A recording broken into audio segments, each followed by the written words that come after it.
Cool.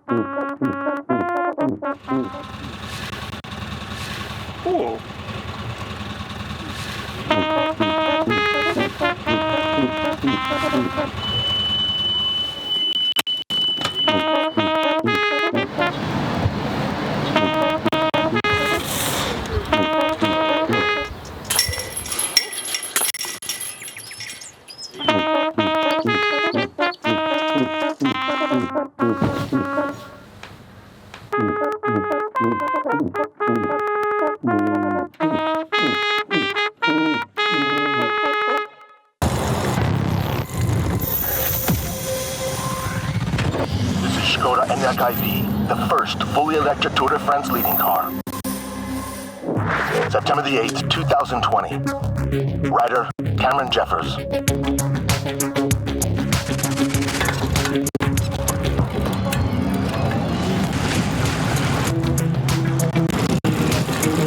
Hi, I'm Cameron Jeffers, and today we're taking on one of the most grueling climbs in the history of the Tour de France, the Col de Galibier.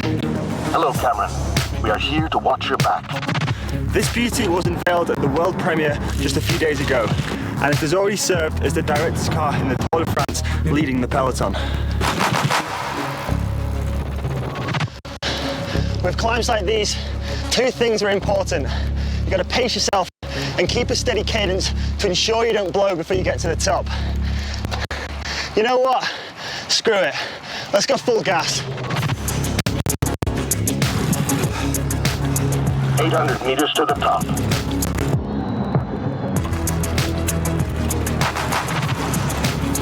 400 meters to the top.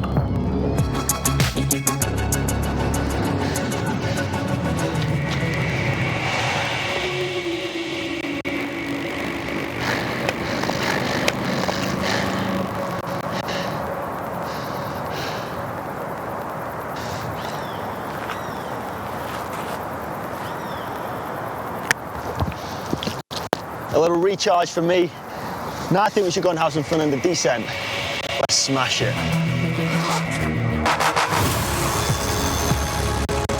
Descent speed, 60 kilometers per hour.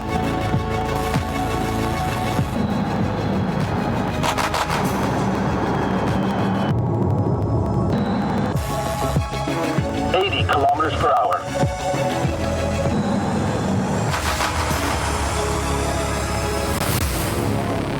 Good job, Cameron. Hey, thanks for the ride.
A-nummer och sånt längre, vet du.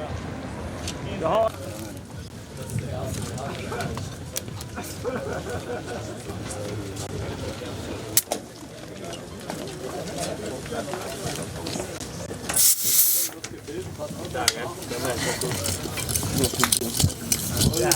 Thibaut, tu arrêtes de frotter, bordel, hier soir. C'est ça pour laisser les millions comme ça.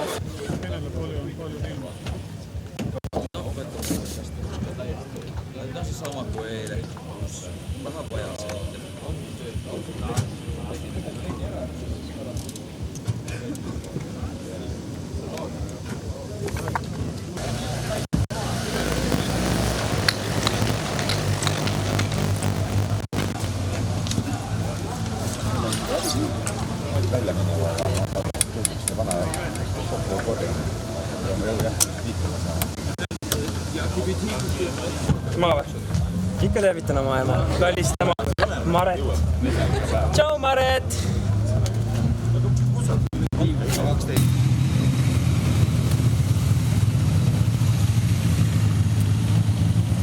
Kom med, vi ska film.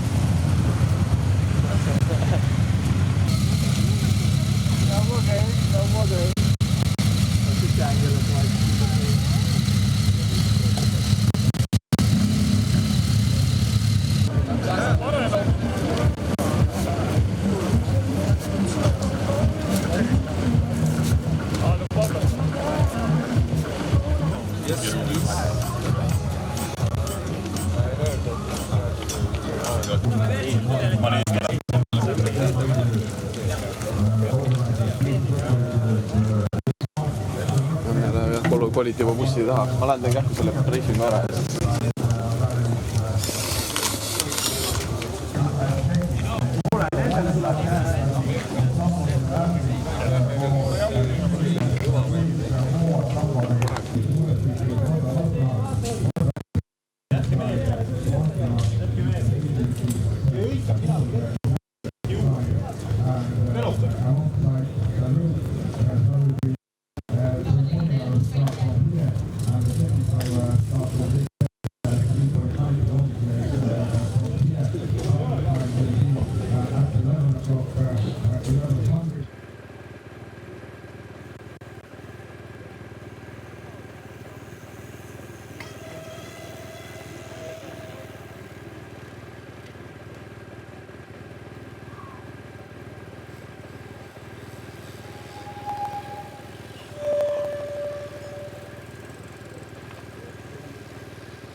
Hi, Lawrence.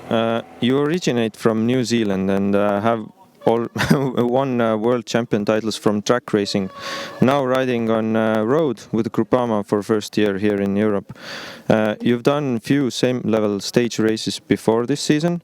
Are you surprised that you're in the tour lead here in Estonia? I'm really pleased to be in the league going into the final day. The racing's been hard and fast here, and it's been pretty interesting with the crosswinds.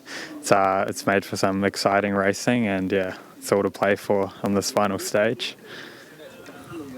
How important is Baltic Chain Tour for you in sense of your palmarès? Yeah, it would be a big result for me, UCI 2.2. It's the first time I've been leading a tour in Europe, so it would be a great result to have on my palmarès. There's only 1 second gap between you and Patrick Lauk. Are you prepared for that fight with Lauk? Yeah, I've got a great team behind me. Having someone like Miles Scottson, who's one of the best lead-out guys in the world, having him in front of me is going to be super vital today. And with Cal Patrick so close to me, it's going to be a tight battle. Is there any other rider you have marked for today's stage? Also the Estonian national champion, Mikael Rime. He's got a fierce sprint on him, and he's got that experience from the World Tour. So, I mean, there's a few guys up there and the bonus seconds can make all the difference today. So, yeah, I'll keep my eyes peeled for all of those guys. Thank you and best of luck for today.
beneath the mountains and bubbly streams, the flowers swaying in the summer breeze. Skoda. Simply clever.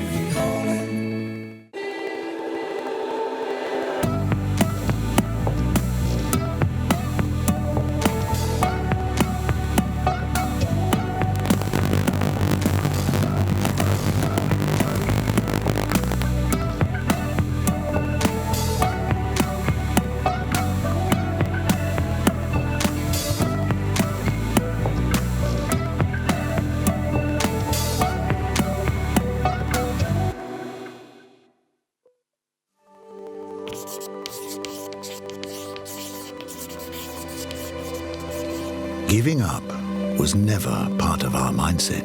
Right from the beginning, challenges spurred our inventiveness. When Václav Klemens' complaint about an inferior bicycle was rejected, the young bookseller answered, "In that case, I'll produce my own bikes." He and his partner Václav Laurin didn't stop there. Soon their inventiveness was tested once again, mastering the combustion engine. The Laurin and Clement motorcycles were followed by their first car, the Laurin and Clement Voiturette A. In 1925, the factory in Mlada Boleslav merged with Škoda from Pilsen and set off to conquer international markets by developing innovative cars that actually cared about the customer's needs.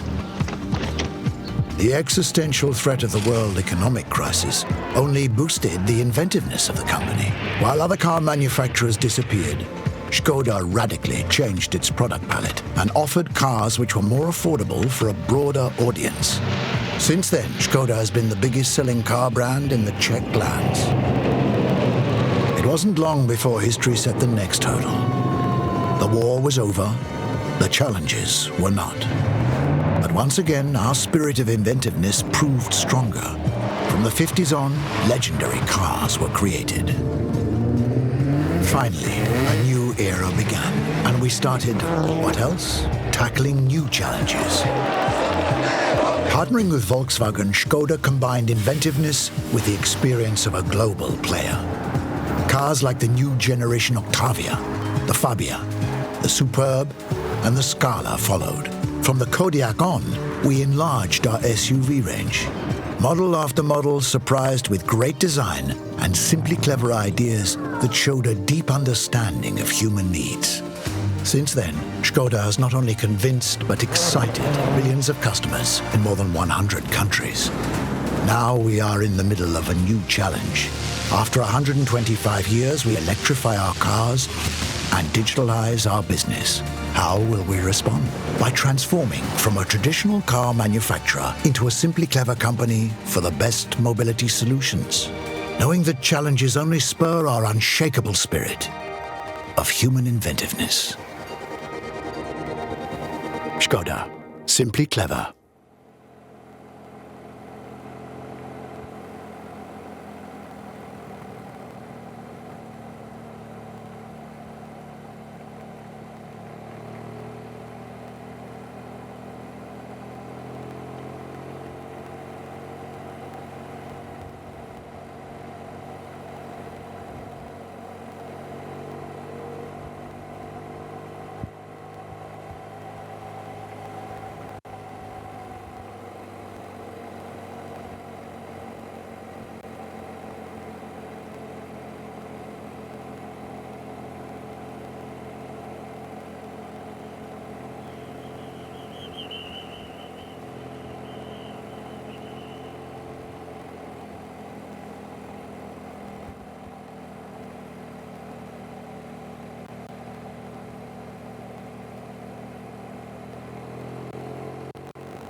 Dear cycling fans, it's nice to welcome you here in Baltic Chain Tour Stage 3.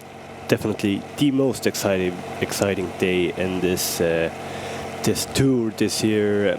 It started off in Valga border town on the borders of Estonia and Latvia. It has one big loop today, and as you can see from the pictures, it's gruely. It's really it rains. It rained a lot in the start of today's stage, and it's windy. It's going to show some more rain at the end of the race. So this is a race for survival. It makes the race very hard, and today it's the most exciting day, of course, because after today's stage we're gonna know who will be crowned general classification winner of this year's Baltic Chain Tour. And yeah.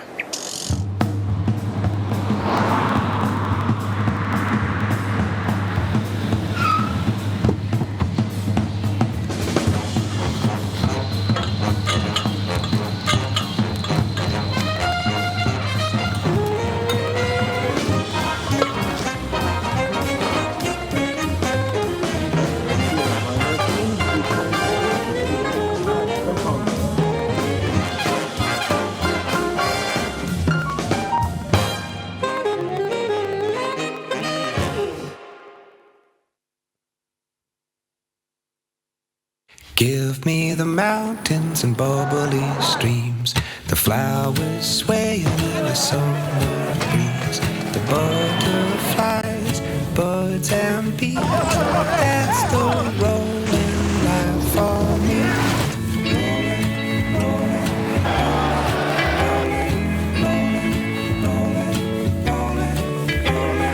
That's the rolling Skoda. life for Simply clever. me. In the northeast corner of Europe lies a country you may have never heard of.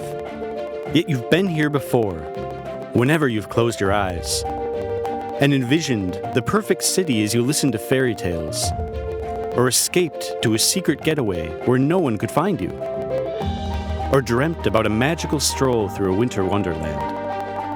And then there are things you probably didn't quite imagine, like driving to the nearest island across a frozen sea, or singing with close to 10% of the population, or diving into a former Soviet prison, or wandering through what was once the largest factory in Imperial Russia. Estonia is a fascinating hybrid of Eastern Europe and Scandinavia. Locals enjoy the world's most advanced digital society and yet are closely tied to nature. It's a place where you can pick superfoods from fields of dandelions, enjoy the finest Nordic gastronomy among the wilderness, canoe across flooded meadows, and purify the body and soul in a smoke sauna. We know it's not your average bucket list destination, but we promise it's one you'll never forget once you've been here. Sports fans, spectators, supporters, we're back live here in this 2021 Baltic Chain Tour Stage 3. It's rainy, it's really rainy here. You can see a lot of water coming off the motorcycle back wheel, and you can see it's pretty similar scenario to Stage 1 and Stage 2, where a lot of attacks are starting from the start. Today the riders went off for 166.7 kilometers. They started in Valga. They're gonna go back to Valga. Here we are at the moment on Latvian territory. The whole lap is on Latvian territory, but the finish is in a border city called Valga. So it's a few hundred meters to the Estonian side is the finish. So it's a really international race. This not only from the riders' point of view, but also for the organizers. It's it's not easy to organize races with other countries. So it's a big kudos to the organizers that they can do an international race like this. And here you can see there are attacks, a lot of attacks going on. The Finns are in the front here. The Swedes started this last attack, but it is similar to days before because nobody really is let off the leash, and there are attacks coming right and left side the whole time, but nobody gets an advantage because no big team likes any composition that the potential breakaway is forming. So it's an exciting race. It really looks like more of maybe a junior race or even a under 17 race where you have a lot of attacks. Nothing is controlled. Yesterday we had a 32-man breakaway. The breakaway formed after the first gravel section. Today, we unfortunately or fortunately, we don't have gravel sections. And 32-man breakaway went into the finish near Tartu to Ylänurme. The average speed of the winner was 43 kilometers per hour, and Baltic from national team Estonia showed his strength. You can see him, he's in the red jersey at the moment. He's in the center part of the group, really in front of the group, but he has his Estonian national team Gile on, so you can only see blue in Gile, and then on his arms you could see that he's wearing actually a red, most competitive jersey today. But yeah, Lawrence Petit from Franchise de Gio Continental team was second yesterday. For that he got bonus seconds, of course. Lauk got bonus seconds, and that meant Lawrence Petit went into the leader's jersey, but only with a slender advantage of 1 second in front of Baltic Lauke. And in the first intermediate sprint, it was the race was controlled to that point, and Baltic Lauke won that intermediate sprint in front of Thomas Parta and Lawrence Petit. And this means the tables have turned. Baltic Lauke is the new virtual leader in this race at the moment. He is now 1 second virtually ahead of Lawrence Petit from Franchise de Gio Equipe Continental. So now, when they started in Valga, it was national team Estonia's job to put Franchise de Gio under pressure and to get some seconds for Baltic Lauke. They have already done it. They have already done it in the first intermediate sprint, and this means if things stay as they are, Baltic Lauke could be crowned the champion of this Baltic Chain Tour. But still, of course, the race isn't over. We still have 118 kilometers to go to the finish of Valga, and 2 intermediate sprints where you have, as in the first intermediate sprint, you're gonna get 3, 2, and 1 bonus seconds for the first 3 guys over the intermediate sprint, and of course in the end you will have 10, 6, and 4 bonus seconds for the riders who go over the finish line first. So there's still, I would say, even Antti Juntunen could win this race from a sprint finish. Also, Thomas Parta got 2 seconds. Now he's trailing. You should be virtually in 5th place at the moment, 9 seconds from the lead. So a lot of riders still have a chance to win it, even if it comes down to a punch sprint. And of course, we can't say that the race won't be decided by a breakaway. This is a hard race today. Definitely some sore legs from yesterday when they had to go full gas for 130 Ks. in the front with 32 men. So there might be a surprise at the end of the race.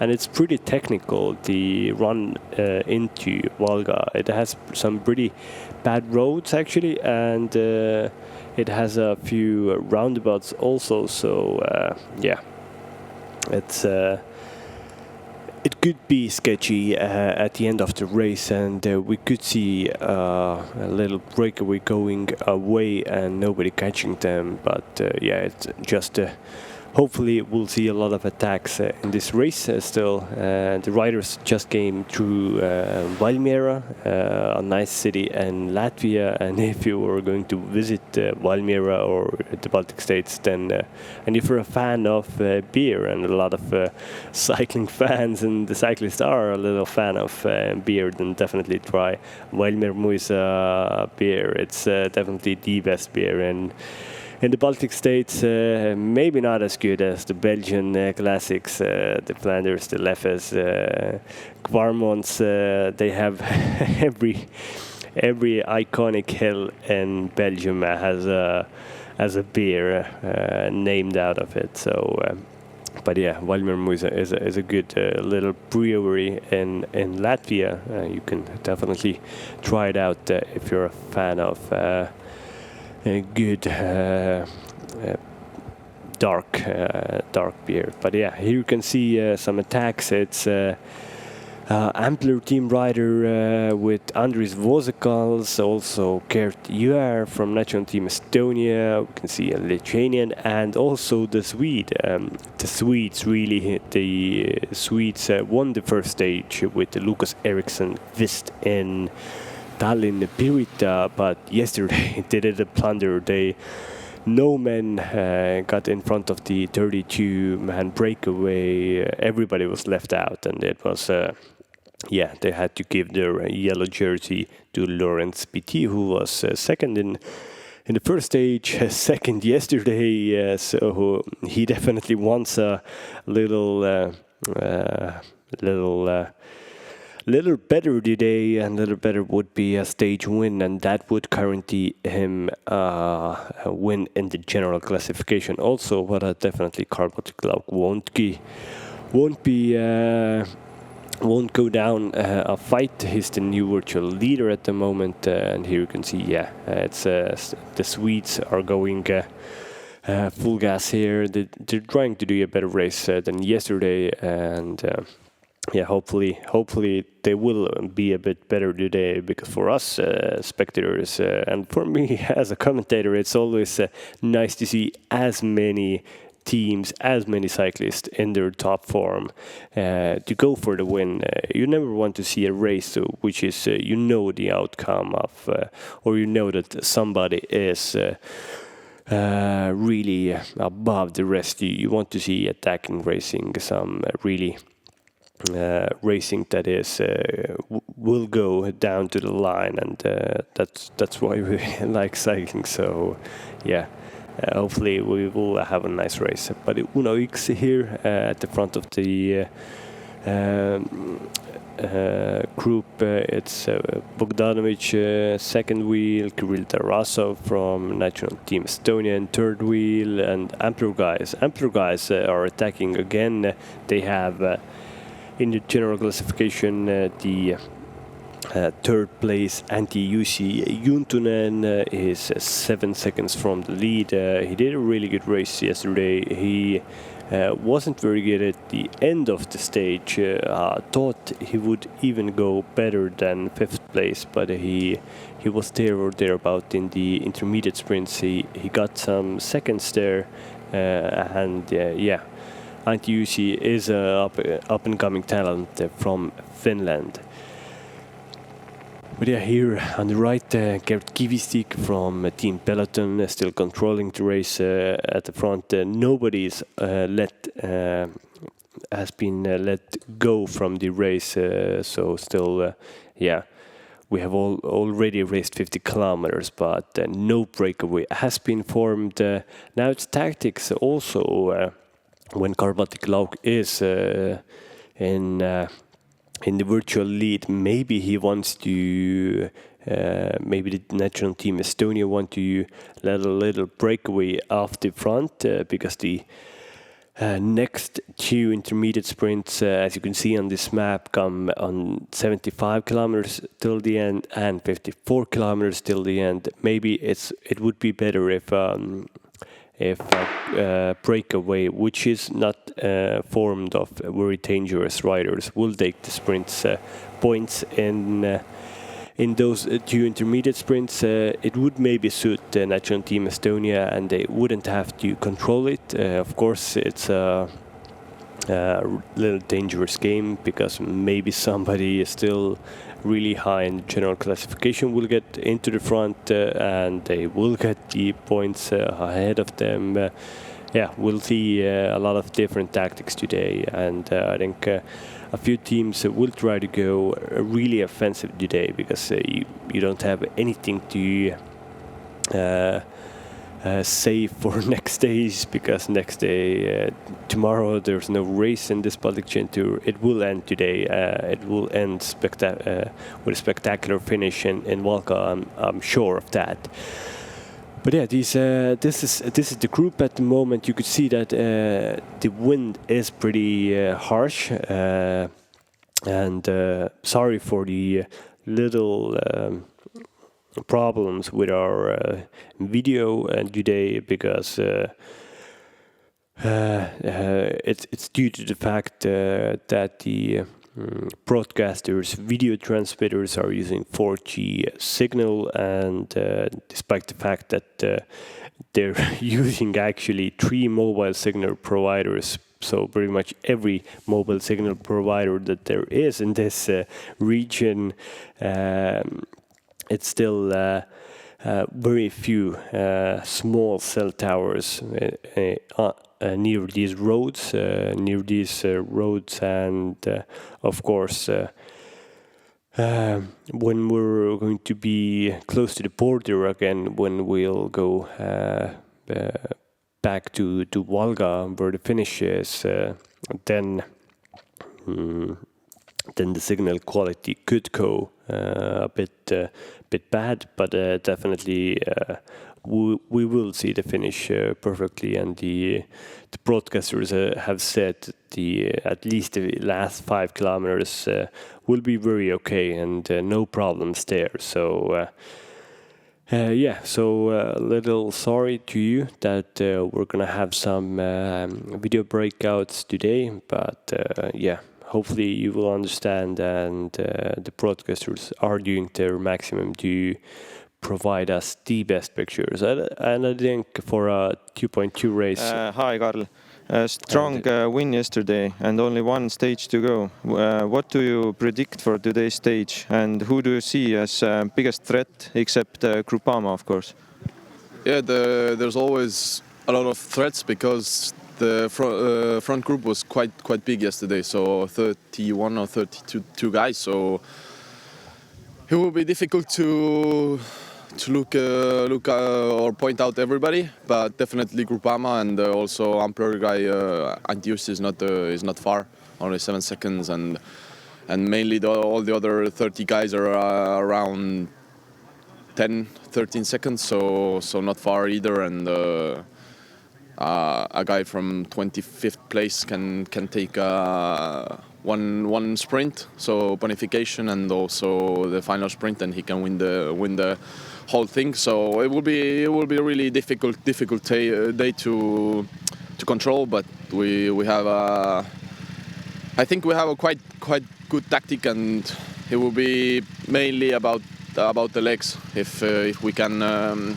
properly point out the right guys, and of course the main thing is to keep an eye on the FTG guys, and also try to take some bonification seconds, and that's pretty much it. Let's see what the day brings. So we will see a punch sprint today? Well, on our side I cannot tell, because we don't have we have all the 6 guys still in the race, and all the guys have their own good qualities, but in general I think we don't have the general firepower like UNAX or Mazovce or FDG. So we are not trying to keep it together, but we will try our best to keep the jersey home. Okay, thank you, and let's see what race brings. Thank you. There you saw the yesterday's winner, Baltic. Also the first intermediate sprint winner today and the virtual leader in the race at the moment. He talked a little bit yesterday's stage and of course today's stage also, that as I told you, still a lot of guys are up in only, there are 27 guys still 13 seconds from the leaders. So any of those 27 guys will go off the front and they might just win the Baltic Chain Tour 2021. So that's the biggest concern for Baltic, as he told in that interview. And of course, he pointed out the 3 big teams that will go which are the strongest in this race. So UNX, who did a really good race yesterday, there were 5 guys in the front. Unfortunately, they didn't get very high in the stage classification, but still they showed collective strength. And of course, then Ampler team development team with Antti Jussi Juntunen, who's laying third at the moment, 7 seconds from the lead, and then of course Frenchies Gio boys who have Laurens Petit, who's the yellow jersey wearer at the moment in this race, but he has already dropped down in the standings, in the virtual standings, because he was only third in the first intermediate sprint, and Baltic won that. So there are still 27 guys who could go for the overall general win in this race, and it is going to be a very, very interesting race today. And when Lauk was asked about his team, National Team Estonia, it is not formed of all professional riders. There are 3 guys that that only race in Estonia. Actually, it's Josten Weidem, Peter Tarvis, and Kurt Jär. So guys that only race for fun, and they are not professional riders anymore. So maybe the strength and depth isn't that big in that team, but it's very hard to race against a team as Frenchies Gio, which is consisting of a lot of up-and-coming talents from across the globe. Laurens Petit is a New Zealand rider, so very far from here, rides in a French team, Frenchies Gio at the moment. He rode in the Dutch team before that, and he also is double junior world champion in drag cycling. He was Omnium champion and also a champion in the Madison in Cairo, Egypt, a few years ago. So he's really young. He's only 19 years old at the moment. So a big talent, and that just shows you why he is so good, so fast in those finishes. Because when you really go well in the track cycling races, which are usually very short and very explosive, then you usually are a very good sprinter in a race, in a cycling road race. So Laurens Petit is a very good rider, an up-and-coming talent. He has strong teammates around him. Unfortunately, one teammate, Joe Pitcock, and you just heard, Pitcock, I know a name like that, and it is. Joe Pitcock is the younger brother of Tom Pitcock. So Tom Pitcock, the winner of mountain bike race in Tokyo Olympics this year. He has a younger brother, Joe Pitcock, who unfortunately had a crash yesterday. He broke his collarbone and had to abandon this race. Hopefully he's going to get well. We wish him some well. Don Pitcock had he broke his collarbone also at the start of this year. He came back and won a gold in Tokyo. So hopefully Joe comes back even stronger as his brother did.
Give me the mountains and bubbly streams, the flowers swaying in the summer breeze.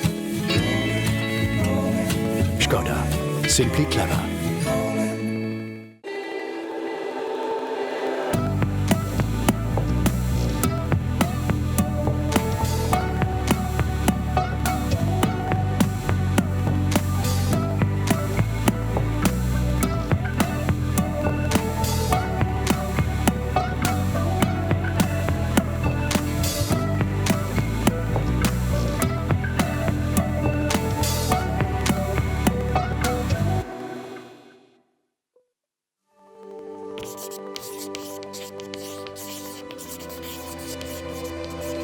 Giving up was never part of our mindset.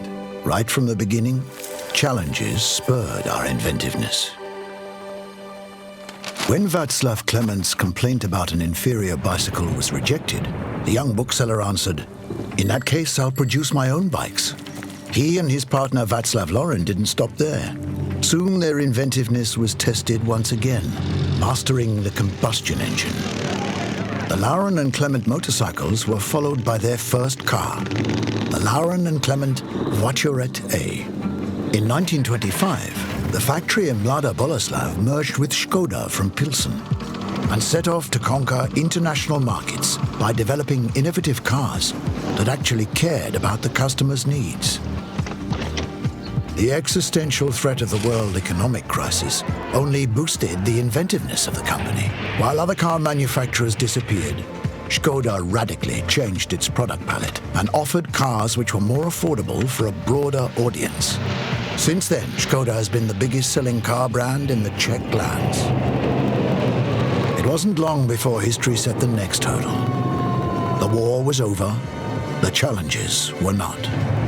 But once again, our spirit of inventiveness proved stronger. From the 50s on, legendary cars were created. Finally, a new era began, and we started, what else? Tackling new challenges. Partnering with Volkswagen, Škoda combined inventiveness with the experience of a global player. Cars like the new generation Octavia, the Fabia, the Superb, and the Scala followed. From the Kodiaq on, we enlarged our SUV range. Model after model surprised with great design and simply clever ideas that showed a deep understanding of human needs. Since then, Škoda has not only convinced but excited millions of customers in more than 100 countries. Now we are in the middle of a new challenge. After 125 years, we electrify our cars and digitalize our business. How will we respond? By transforming from a traditional car manufacturer into a simply clever company for the best mobility solutions. Knowing that challenges only spur our unshakable spirit of human inventiveness. Skoda. Simply clever.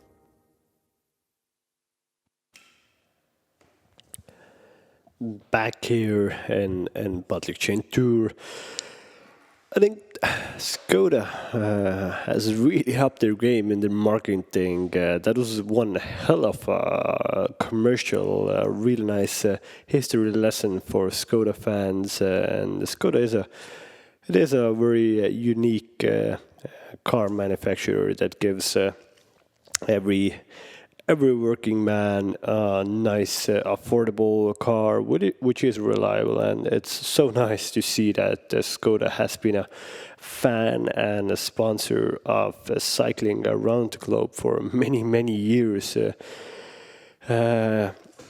for now. And they ride in Tour de France. Christian Prudhomme, who is riding, who's the general director of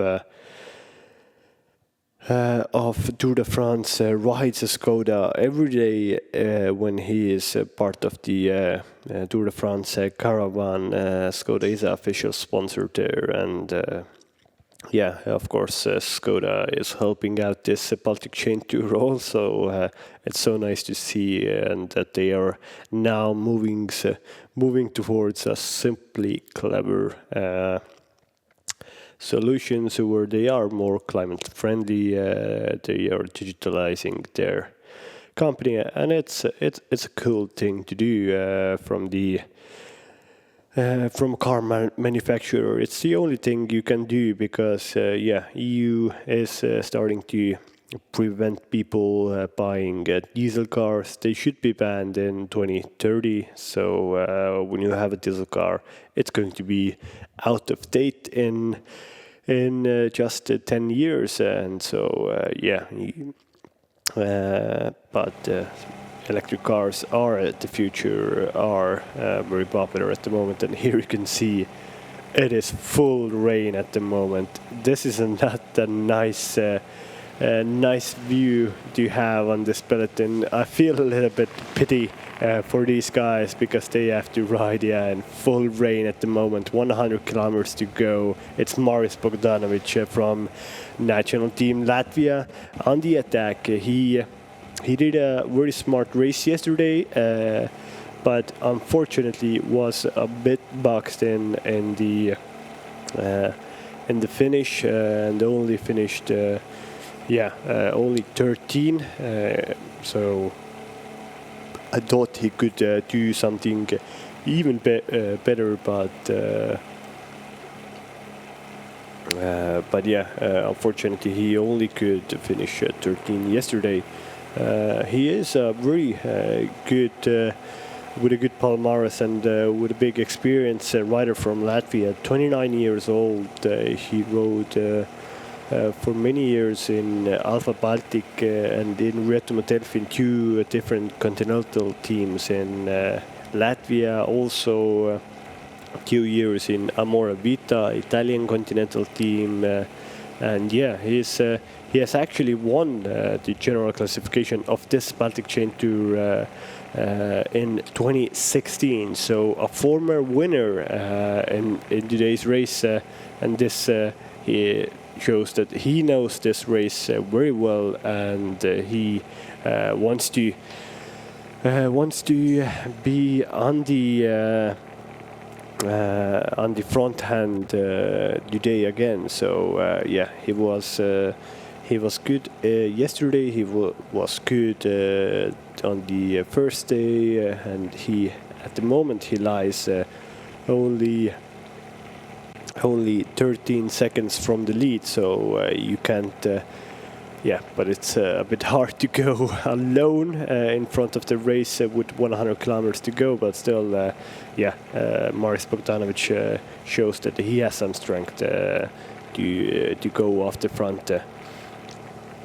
But yeah, Bogdanovic won in 2016 ahead of Andriy Vasiliuk and Silver Mama. It was actually a year when I raced this tour also, and Bogdanovic was a rider who was very hard to get rid of. And yeah, he has some class. He has a very good position on his bike, a little hump on his back, and a very good sprinter in races, and a very good sprinter in any race. So his sprint doesn't go away even if he is tired, and that's yeah, that just shows that he is a very classy rider. But yeah, talking about former winners, of course, the most iconic former winner is Mathieu van der Poel in 2014, a man who won stage 2 of this year's Tour de France and held the yellow leaders jersey of this Tour de France for many days. He then focused on the Tokyo Olympics mountain bike race. He had an awful crash in the first lap. Tom Pidcock almost crashed into him in that Izu mountain bike race in Tokyo, but yeah, Van der Poel crashed as bad that he had to abandon the race, and yeah, unfortunately for him, unfortunately for Pidcock, he won gold in Tokyo. Van der Poel didn't finish. But yeah, Philipp Walsleben won this race in 2013. A very good German rider, and it just shows you how many good riders have been in this Baltic Chain Tour. Walsleben won this year race in 2013, and now at the moment he is racing in Alpes in Phoenix, the same team where Mathieu van der Poel races, but unfortunately Philipp Walsleben, as a 33-year-old, will finish his career at the end of the season. He had some good sprint victories, but yeah, he didn't reach the most iconic top of cycling, but he had a very nice long career. And yeah, of course, last year it was the second time the win went to Estonia, so Gert Jõeäär in front of Aloyakin and Right Arm. So on all Estonian podium last year, that's of course a little bit caused by the COVID-19 pandemic, where a lot of teams couldn't travel to the Baltic states to be part of Baltic Chain Tour 2020, and that meant a little smaller field of racers last year. And this year it isn't the thing. There's a lot of racers across the globe, across the Europe. 19 different teams here, and yeah, a lot of different nationalities are represented here. Here we can see national team Sweden really putting the hammer down. At some point the peloton split up. It looks to be all together now, or still we have some guys who are off the back because this Swedish team is really putting the hammer down. They had a terrible day yesterday. They started the day in the leader's jersey, but yeah, ended the day with all the riders off the back. Nobody in the first 32-man breakaway, and yeah, they definitely weren't very happy at the end of yesterday. But here we can see their little acceleration has caused a split in the peloton. A lot of riders are being distanced in this race at the moment because of this really hard pace caused by national team Sweden. I can see that Baltic Lauk, the national team Estonia rider, is in here. I can't see the leader, Lawrence Petit, at the moment, but probably is also here. We'll see in a second when we're going to have a better overview of this group. You can see on the right hand side, Norman Vahtra is coming to the front. It's Antti Jussi Juntunen from Ampler team development team is in this group. Global cycling team riders are in this group also. Maciej Skapolski is represented. I can't only see Michael Reim. Is he here or not? This is a proper acceleration by National Team Sweden, but now they have done the acceleration and now they're looking at others. Please come and help us if you want to go to the line with this group, because still 94 kilometers to go. You can't drive the race with one team only. You need some help from other teams, and Top Forex is coming to the front to help a little bit the national team Swedish guys. But yeah, it seems like the leader of the race, Lawrence Petit, might be in the second part of the group, because I see a lot of Francis Dejo boys at the back of the, in the front of the second group, pacing and trying to bring them back to the front of the race. This just shows you that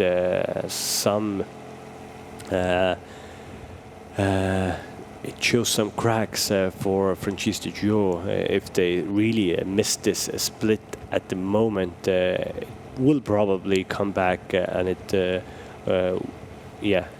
junction will be made in a few seconds, I think so, if Unix doesn't put the pace really high at the moment. But it looks to be that Francis Dejo have brought the second group back to the front, but it hasn't been easy, and it definitely has made some legs a bit more sore in this race.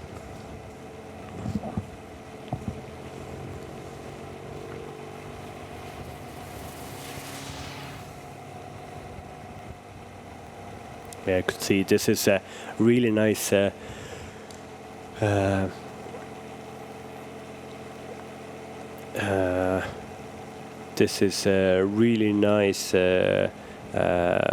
of Latvia where there are fields, and you could see that the wind is really blowing. The wind has caused some breaks, and a lot of teams are trying to take advantage of this. It's Top Forex on the front, going full gas. It's Norman Vahtra from National Team Estonia is patrolling them. Also, Unix is at the front, and some guys at the back are losing ground, are losing wheels with the main group. It is not an easy race to be racing. It's 46.7 kilometers an hour. These guys are going. It's fully raining. It's fully crosswind action. This is proper cycling that you are seeing at the moment on your very warm home couch. Hopefully you are a bit more warmer than these guys, and you can see Michael Reim on the right hand side.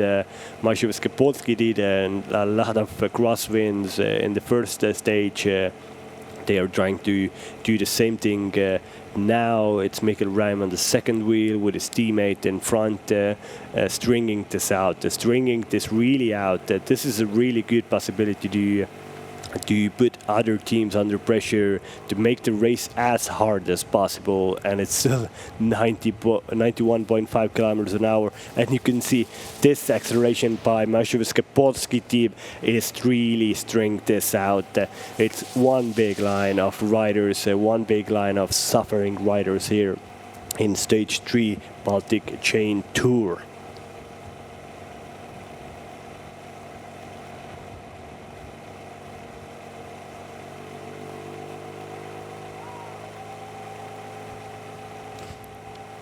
Yeah, one of the two guys that is actually racing in World Tour level is Norman Wachter, who just took his turn, the Estonian national team rider with a white helmet, and now Masha Skapolski have come to the front with three guys. A few men back are Mikkel Reim, with also a rider and with a teammate there. And this has broke up. You can see Mikkel Reim and his teammate. They just left a little gap between them and the riders at the front. And this is good tactics from Masha Skapolski.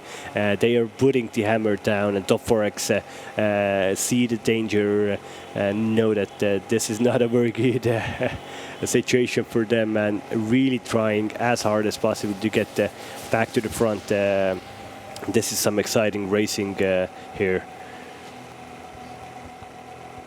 Baltic Lauke is really to the front, also the most competitive jersey wearer and the actual virtual leader in this race at the moment. But I can see the yellow jersey at the moment. It might be that the yellow jersey has his rain jacket on at the moment, and you can see that he is supporting the yellow jersey at the moment. But yeah, it is a bit hard knowing who is who in this horrible rainy situation, and this it isn't very easy to know who is who, but I'll try to be your guide in this race. It's still 89.3 kilometers to go. The next intermediate sprint comes up in 75.7 kilometers to go, so just about 14 kilometers until that point. And you can see at the back of the peloton there are splits. There are a lot of guys who are losing contact of the race. This is just who's at the front, and if you lose your wheel, then it's so hard to come back. You need good position because the wind comes from the right-hand side. That's why all of the riders are on the right-hand side of the road to give minimum wind clearance to the riders at the back of you. It's still Masha Skapolski on front with Norman Wachter also there, Uno X, Francisco Joe. All the big teams are represented in the front. I only can see anybody from Ampler team, development team, and UC Juntoren is alone at P15, I would say. So it's not a nice thing to. This is our nice little trio getting off the front. Norman Wachter, Mikkel Reim, and also a rider from Uno X. Uno X riders definitely should like this weather. Mostly Norwegians or Danish guys who have a lot of rain and wind in their home country, so it should be really familiar for them. Yeah. These conditions, and of course the same goes for Estonians and Latvians, Lithuanians. Maybe the French don't like the rain so much, so that's gonna be harder for the French teams to be competitive today. But here you can see almost at some point you could see that a nice group would go away, but still now everybody's back together, and it's Norman Wachter trying to go solo off the front, but Masha Skapolski, the Polish team, doesn't let him go anywhere.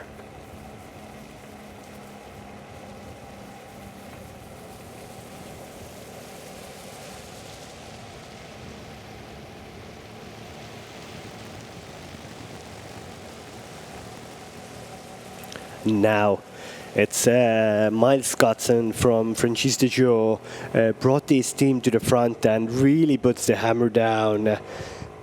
This is some proper racing. Miles Scottson, 27-year-old Australian, putting the pace on. He shows that let's do a carousel. A carousel is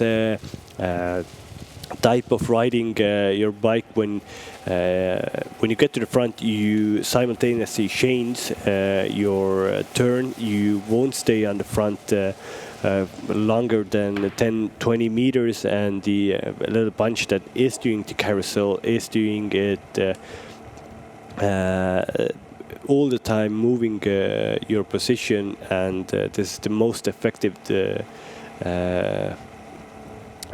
way to ride in a really windy situation when you have more than 10 riders riding. But as you can see, Miles Scottson wanted to do this type of racing, but nobody else wanted to do the same. So the guys now have a possibility to come back to the front of the race that have lost some ground. But now Mikkel Reim, Mašovský Polski rider, national champion of Estonia, has attacked from this main group with a teammate from Top 4X and also UNX rider. UNX riders were really good yesterday. They did a lot of attacking, but unfortunately for them, they didn't get the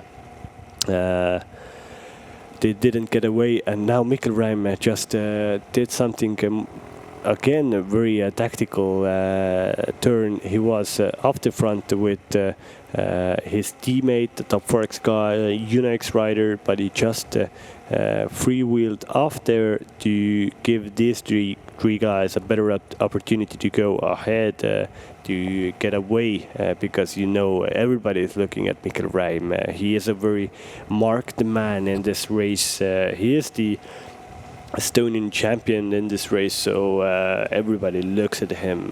The only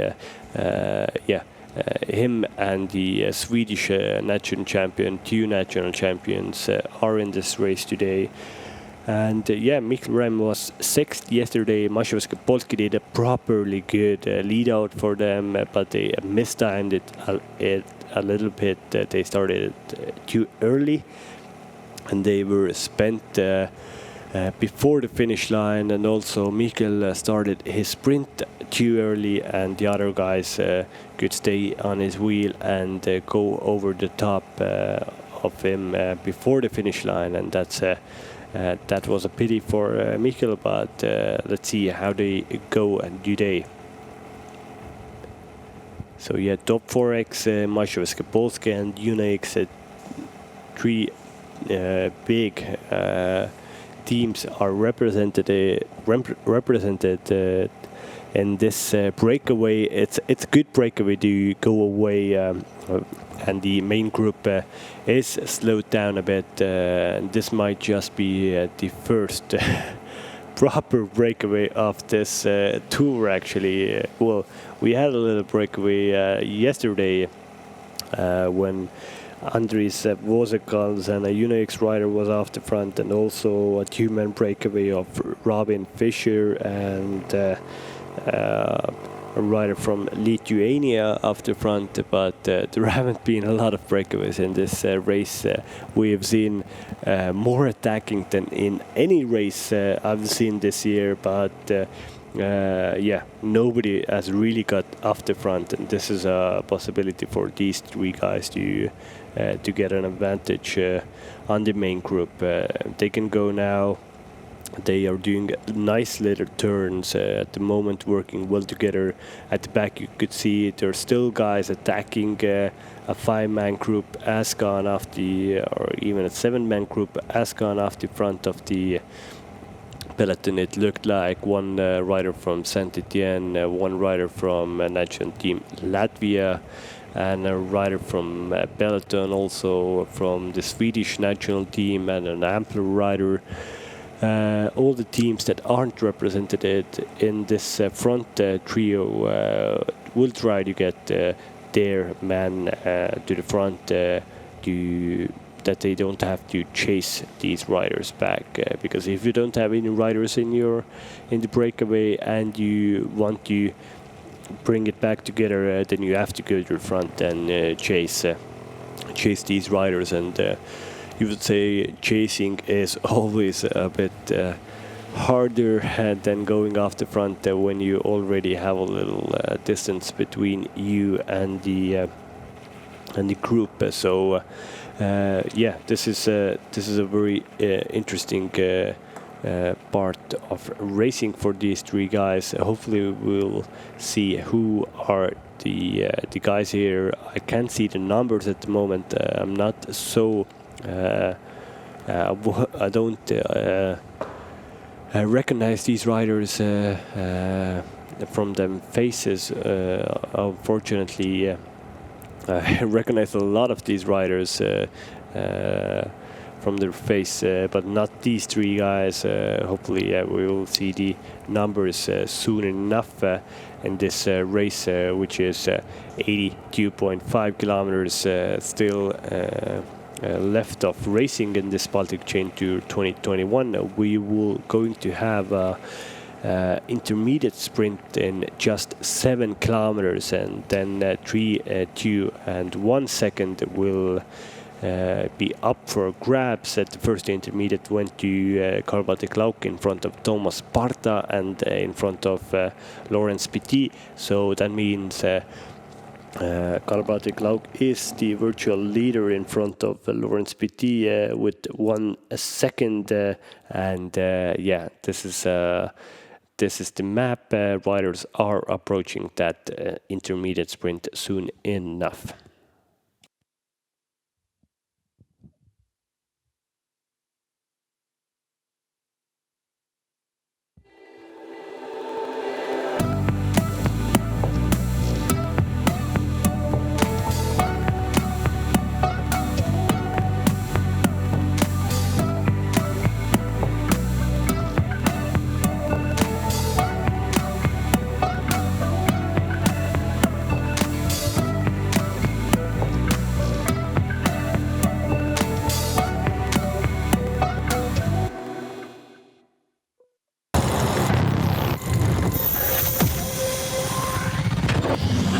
Enyaq IV, the first fully electric Tour de France leading car.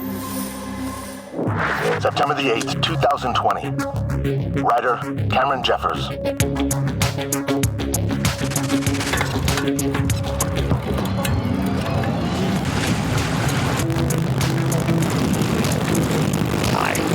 Hi, I'm Cameron Jeffers, and today we're taking on one of the most grueling climbs in the history of the Tour de France, the Col de Galibier. Hello, Cameron. We are here to watch your back. This beauty was unveiled at the world premiere just a few days ago, and it has already served as the director's car in the Tour de France, leading the peloton. With climbs like these, 2 things are important. You've got to pace yourself and keep a steady cadence to ensure you don't blow before you get to the top. You know what? Screw it. Let's go full gas. 800 meters to the top.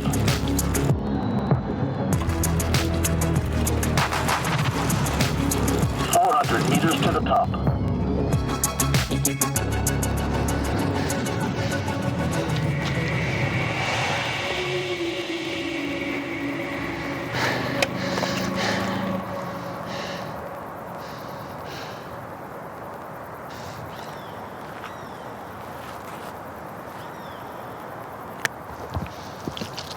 A little recharge for me.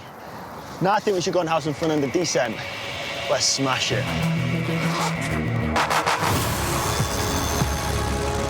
Descent speed, 60 kilometers per hour.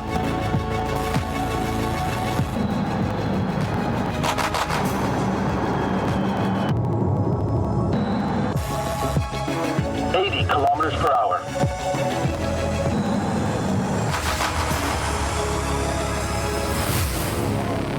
Good job, Cameron. Hey, thanks for the ride.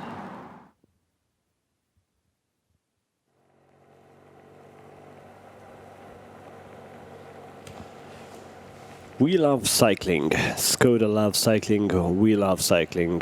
We really like going up the road up of Col du Galimbier and down there also. But here we are in Latvia, in Latvian territory, and having the stage 3 of Baltic Chain Tour.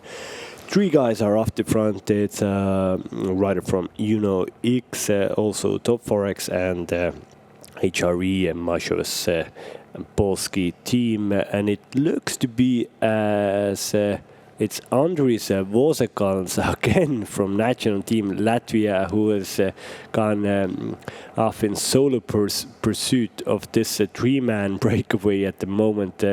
Vosekans has been definitely the most active rider of this tour. Well, in Tour de France, they every day they give the most the most competitive rider prize to somebody, and at the end on Champs-Élysées, the most competitive rider of the tour. If I would be a race commissaire, I would definitely already give the most active rider prize to Andris Vosekans, who's that big guy in front of this breakaway group of 3 riders and the main group of the peloton, consisting of the race leader Laurens Petit, most competitive rider Karl-Baltic Lauk, the green jersey wearer Mikael Räim, and also best young rider Antti Jussi Juntunen. So yeah, Vosekans is doing something super. He just passed a motorcycle. He's going faster than guys with motors. That just shows you Vosekans is a big powerhouse rider. If I would be with these 3 guys off the front and I would look back, then I would say, let's wait for Andris, and we're going to have a really good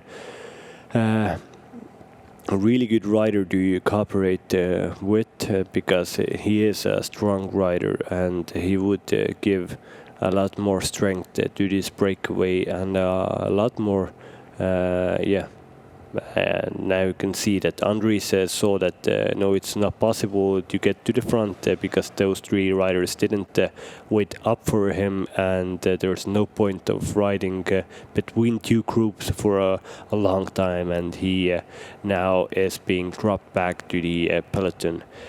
I think it was a smart move from Vosekans, but I would have thought that the smart move would have been for these 3 riders to maybe wait up for Vosekans to go as a 4-rider group, and they would have had some more shelter from the wind, of course, because they would have had 4 riders in here, but they would have had the most tallest guy in the peloton in their breakaway, a very good wind shelter for them to have in the front group. So yeah, it would have been a better situation for these 3 guys, but it's 77.1 kilometer to go. We're going to have intermediate sprint in just 2 kilometers, even less now. It should be 1 kilometer to go. The ticker is a bit off, so 1 kilometer to go to the intermediate sprint. It looks as the intermediate sprint of 3, 2 and 1 second will go to these 3 guys in the breakaway, and hopefully after that we will know who are the guys in this breakaway group. And this is very good situation for Karl-Baltic Lauk, who won the first intermediate sprint, because he is now the virtual leader, and in this intermediate sprint his nearest competitor Laurens Petit can't get any bonus seconds, because this 3-man breakaway is off the front, and they are probably going to get all of the bonus seconds in front of the peloton if the peloton doesn't do something really magnificent. It looks to be that Francisco Gio is in full force at the front of the peloton, doing a lead out for their rider Laurens Petit, but I think it's a bit too late for them. Still 500 meters to go to the intermediate sprint, and there is a very good lead out from Francisco Gio in the back of the field, but I think it's now certain that the intermediate sprint will go for these three riders. We'll see, will the riders really contest it, or are they not bothered at the moment? So a little three-man sprint should be seen on the screens in a few seconds. Intermediate sprint where 3, 2, and 1 seconds are awarded to the three first guys off the front. Here we can see the sprint. Mashoveske rider starts the sprint in front of Top Forex, and it goes to Mashoveske Polski rider in front of Top Forex and in front of Juno X. At the back, still riders are doing some sprinting. You can't get any bonus seconds anymore, but still they want to get something from here. I don't know why they sprinted like that, but maybe they just like sprinting because they didn't get any bonus seconds from the peloton, and the rider, the Franchise de Joux rider, didn't get any bonus seconds from there. But ahead of the race is a three-man breakaway. We have gone through the second intermediate sprint. Now only one intermediate sprint is left to offer. It is in Ruyena. It's on Riga Street in Ruyena. It's very nice because the first intermediate sprint in a different town was also on Riga Street, so it looks to be that every bigger Latvian city has a street called Riga. Riga is, of course, the capital of Latvia. Very nice city. It's very near to the sea there, and it's a very nice old town, a lot of cobbled streets, a nice place to go and visit, do shopping, very good hotels, and when you have a chance, definitely come to Riga as well.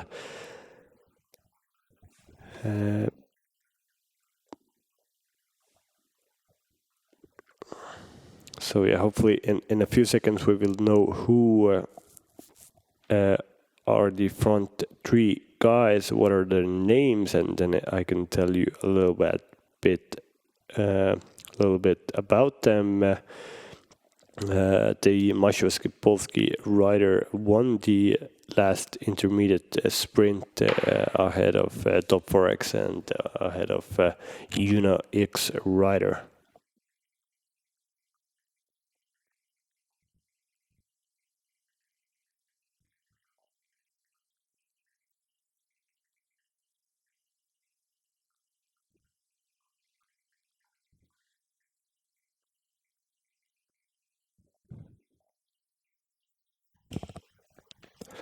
Yeah, 73.7 kilometers to go. The sun has come out. It has been a terrible start for these riders. A lot of rain today, a lot of wind today. But now the weather has gone a bit better. Sun has come out, and Mashoveske Polski team rider just took off his Gile, handed it to the motor bike rider that he can take it back to the team car of Mashoveske Polski. When the sun comes out, it for these riders when they're racing hardcore really fast, then it's only a matter of seconds when you're going to get hot. So you want to shed some clothing because excess clothing keeps you too warm. You don't want that. Excess clothing is a little bit of extra weight for you, and excess clothing just doesn't feel good on your back. So when it's warm, you want to get rid of clothing as fast as possible.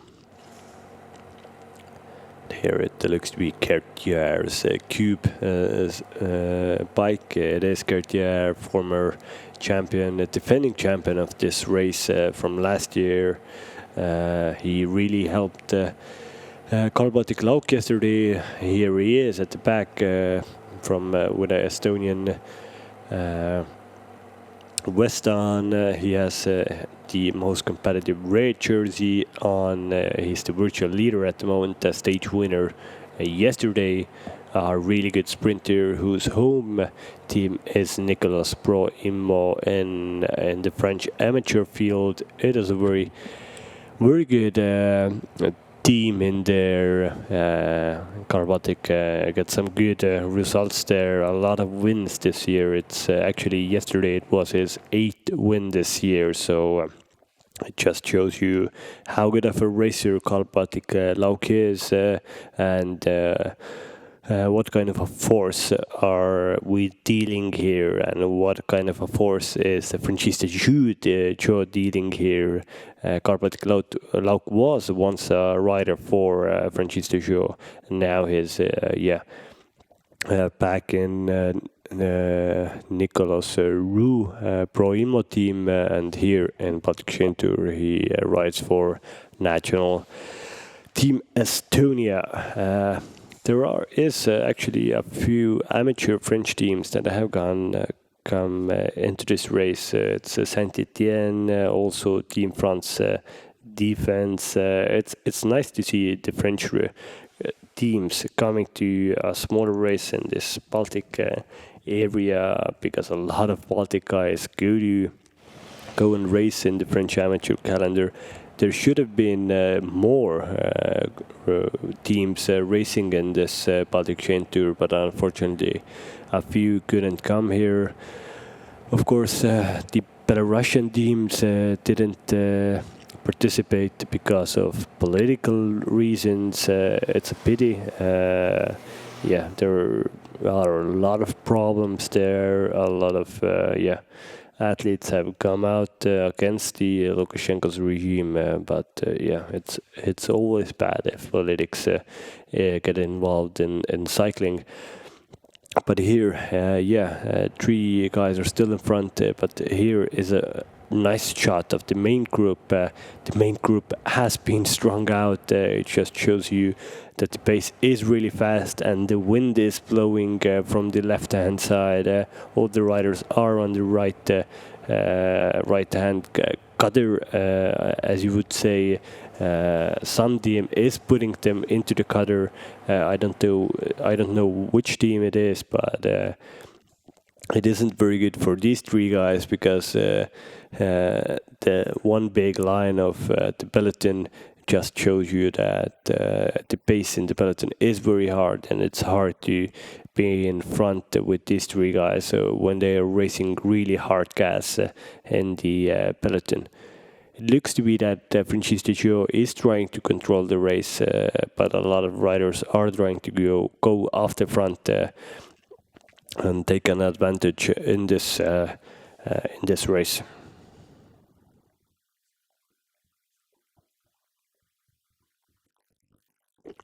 Yeah, in the second intermediate sprint, it was Norbert Banaszek who won against, in front of Magnus Vera and Oscar Mistral Johansson. Norbert Banaszek is a very big sporting cycling family. They have a lot of brothers Banaszeks who race cycling, and Norbert Banaszek got 3 bonus seconds there, so now he's gone up to 7th place in the general classification, virtual general classification standings, to 10 seconds off the lead. And also Magnus Vara got 2 bonus seconds. Magnus is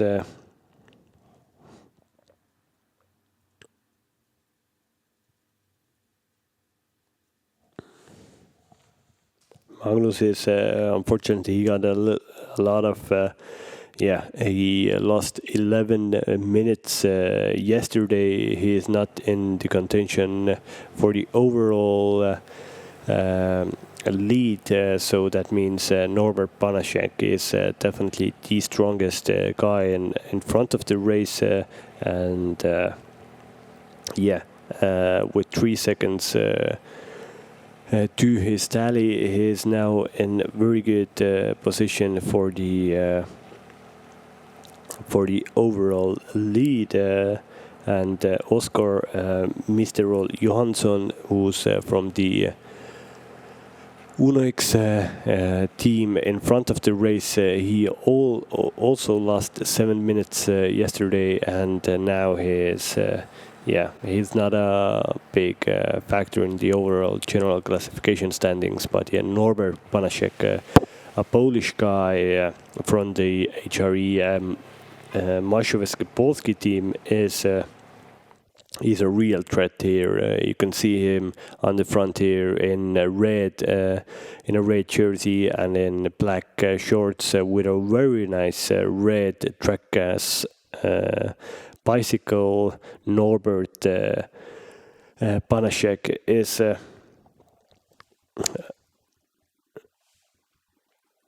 a big threat in this breakaway. 67.8 kilometers to go.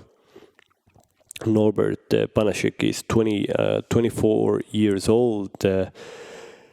He won general classification in the footsteps of the Romans last year. He has had a pretty good season this year also. He was third in a stage in a Romanian race, Tour of Shekelland. Also, he has a lot of race days this year, so a very good rider, this Norbert Banaszek. Last year he had a very good season, so general classification win in the footsteps of the Romans, also a stage win in Tour of Bulgaria.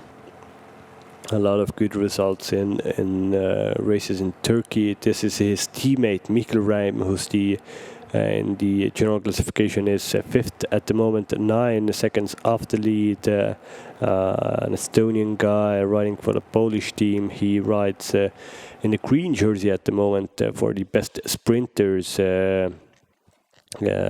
best sprinter in that classification, and he can support this really nice national champion jersey. Blue, black and white jersey. He has to ride in green today, but hopefully he is not too sad about that.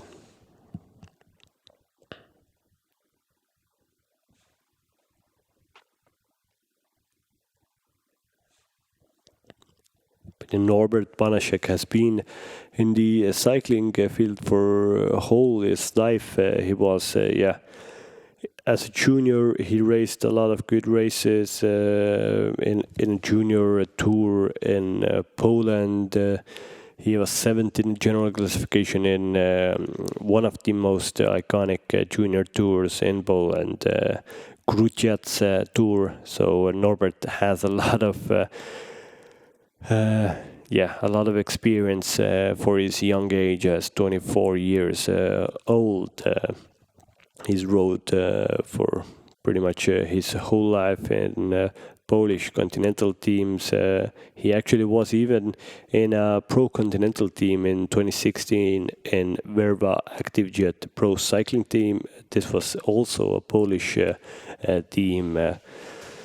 But now he rides in the Mazowieckie Serce Polskie Polish continental team, and it's a good group of guys, a good group of riders. As I told before, there are 3 different Banaszeks in that team, so big big family of Banaszek. Adrian Banaszek, Alan Banaszek, and Norbert Banaszek. Cycling family, as you could say. Adrian is the oldest, 27 years old. Norbert is the middle one, 24 years old, and Alan Banaszek is 23 years old. So it's a fun group of a fun family who can pretty much only talk about cycling, as you could imagine, if you have so many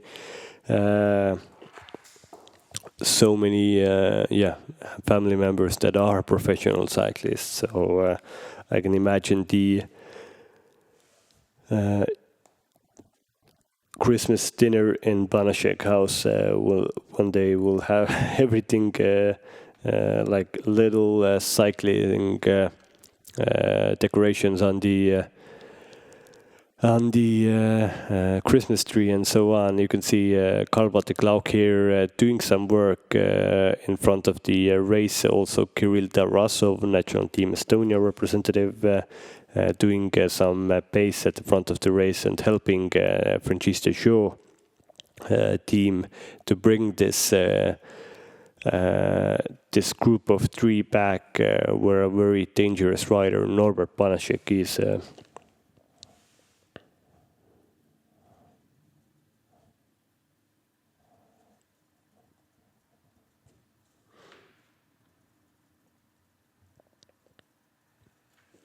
And of course, with the Banaszeks, there is their father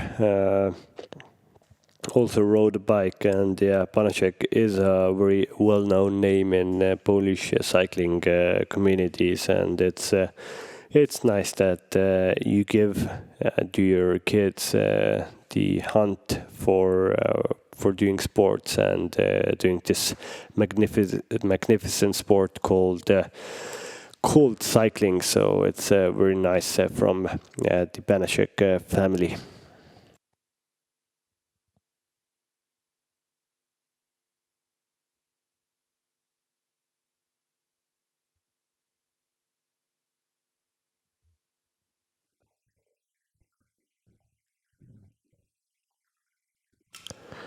So yeah, cycling families are they aren't even that unusual in the world at the moment. You have the Zagans, of course, Peter and Jure Sagan, then the Van der Poels, Matthew Van der Poel, and of course their father was also Adrian Van der Poel, and Matthew's grandfather, Raymond Pulido, Pupu, as they called him, was one of the most iconic cyclists in history. So yeah, cycling is a brutal sport, and it's always so much easier to follow the footsteps of your father, of your mother, than you just find cycling as your own, because you need some experience, you need some guidance in your early years. It's unusual to go and be a cyclist when you don't have any former people in your communities, in your family that haven't done cycling. So that's the same for yesterday's stage winner, Baltic actually. His father, Andrus Lauk, was a very good professional rider, an Estonian champion in the 90s. He has brought up a very good cyclist on his own, Baltic Lauk. So it runs in the family, and you could also see the twin brothers of Yates, Adam and Simon, who are both the professional cyclists, a rider from Francisco Shaw, Miles Scotson, who is in P4, in position 4. His brother Callum Scotton is also a cyclist, so yeah, a lot of riders have their siblings also riding as a professional cyclist, and it's a collective sport. It's a team sport that you need friends. It's a social sport also because when you go training, if you don't have a very hard, really training with a lot of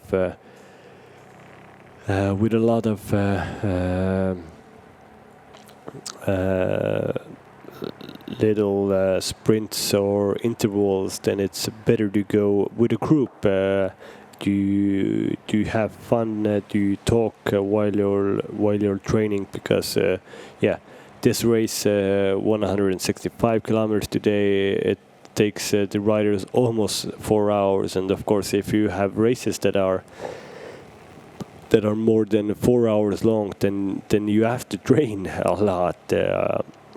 Usually, a professional cyclist rides more than 25,000 kilometers a year, training and racing. So that means a lot of days when you're on your saddle for more than 4 hours a day. In the training camps, they do a lot of sub 200 kilometer rides, especially in the winter and in the early spring when you need some pace for the season. So when the racing is really hot in summer, then you maybe don't do so long rides in your training because you have a lot of races. But in the preparation phase of the calendar, then you do a lot of long rides,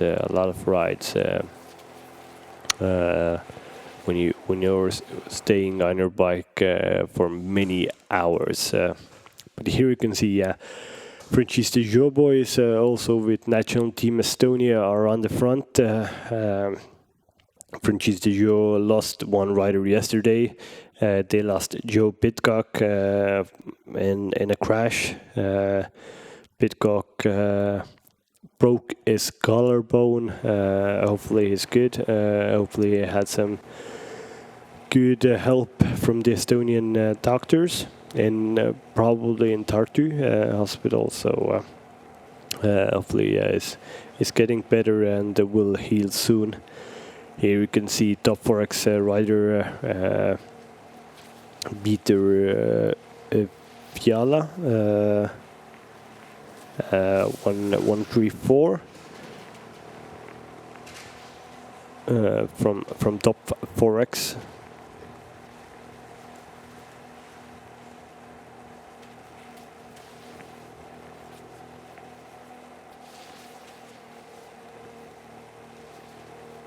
He's a 25-year-old rider from top Forex. He's spent from 2014 his whole career in Czech continental teams. He's of course a Czech rider himself.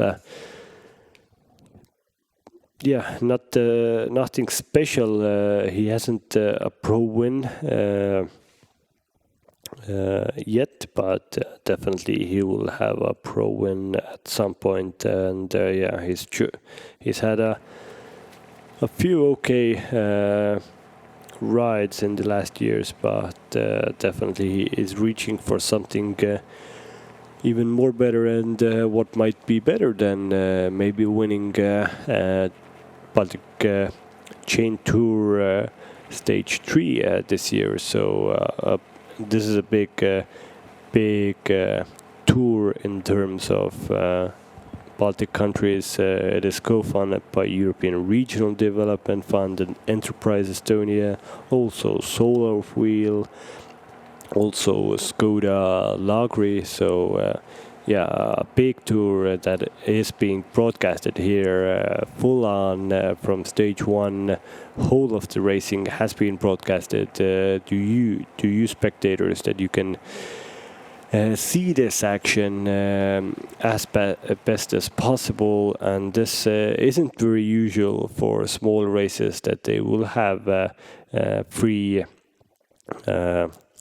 broadcast, free coverage of the races, and it's a nice thing that these organizers know that if you don't broadcast a race, then it's very hard to bring in new sponsors. It's hard to bring new teams. You have to show people why is cycling so cool, why is cycling worth investing in, and yeah, this just shows why it is cool. And you can see Lawrence Petit, yellow jersey wearer, is showing his little yellow jersey for a little bit, and now he put it back under his rain jacket. But yeah, it's 43 seconds between the breakaway group and the peloton.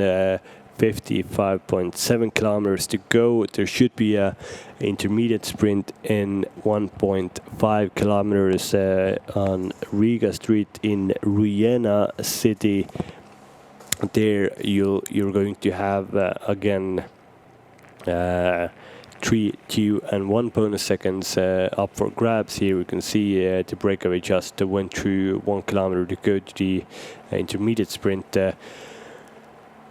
The first intermediate sprint of today was won by Karl Patrick Lauk in front of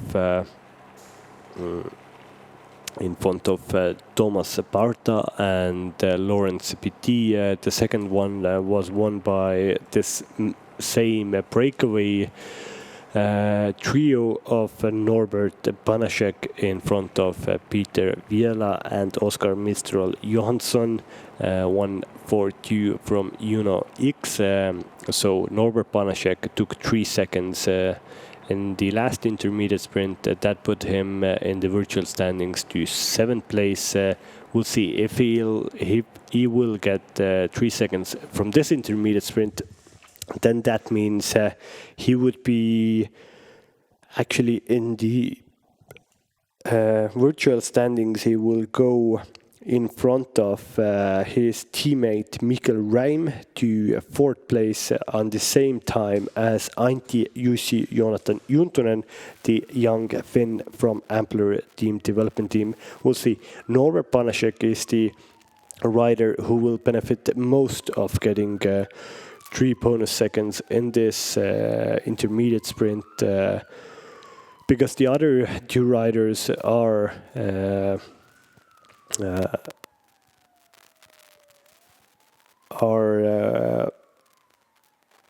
Peter Fiala also could get into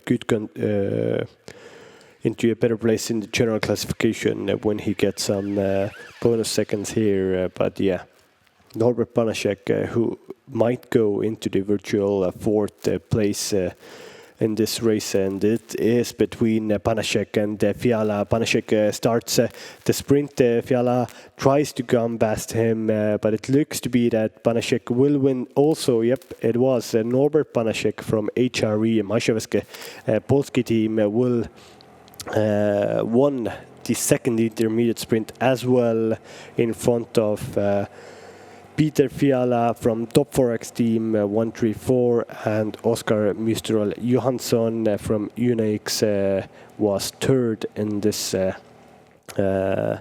intermediate sprint. That means Norbert Banaszek has gotten already 6 bonus seconds in this race, and that has put him from 7 seconds from the lead to 4th place virtually. Here you can see Kirill Tarasov from National Team Estonia at the front of the race, doing pacing in the front of the race for his team leader Karl Patrick Lauk. Yeah, now the group is peloton is also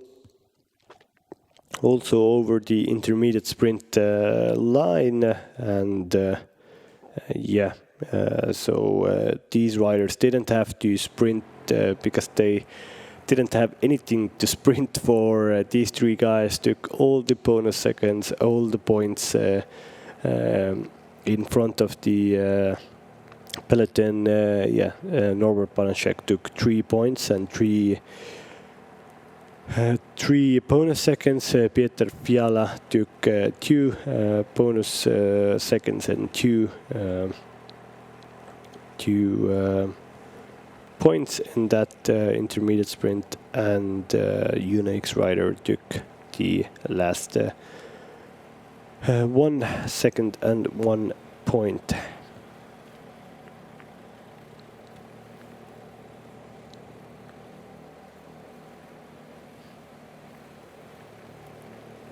But this means that Norbert Banaszak has gotten 6 points in the most active rider standings, and he should be now the leader of this standing. He goes in front of Mikkel Reim, who is holding the the green jersey at the moment. That is for the most active rider, and the most active rider is the rider who has gotten most podium places in intermediate sprints, and Norbert Banaszak has now gone into the lead in that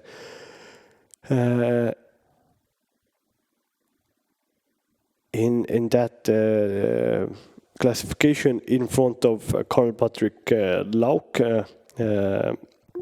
and also Mikkel Reim and Thomas Sparta. So Norbert Banaszak has already won the most active rider standing in this race. So Norbert Banaszak has a trip to the podium at the end of the race, but of course if these three guys will stay in front, it's a tall ask. Then he might even get a place on the podium, or why not even win this Baltic Chain Tour 2021. Yeah, in the most competitive rider standings, that means this is a standing which consists of riders who are... There's a problem for Norbert Banaszak here. As I just told you, that he has went into the lead of the most active rider. Now he has some kind of a problem. He stopped at the side of the road, 50.9 kilometers to go. Let's see what has happened to him. Did he have a puncture? I couldn't see if it was a puncture, but this peloton should be really soon coming up to Norbert Banaszak, who stopped on the side of the road. This is something happened to him. I don't think it was just a natural break, maybe some tactical stuff that HRE Maszewski are doing, or he still had maybe a puncture there. Oh, though that Maszewski, sorry, Francesco Gioboy didn't get beat on from his team Soigneur, but here you have Peter Fiala from Top Forex, and Norbert Banaszak is back, dropped into the peloton. It seems like he might have just had a puncture, so this makes the race even more interesting, because I think Norbert Banaszak was the strongest rider in front of the race, so that trio has lost the main engine in front of the breakaway, and this means it makes so much harder to stay in front for Peter Fiala and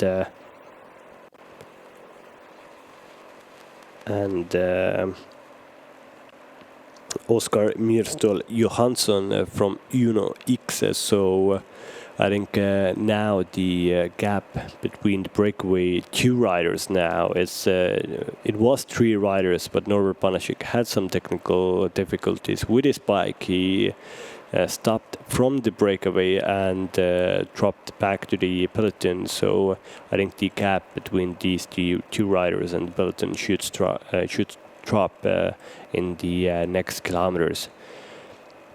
So yeah, 49.6 kilometers to go. It's interesting to see the tactics now between the group and different teams. Will they really try to control it until they finish? Are the riders confident in their sprinters that they can just control the race and know that their riders will win the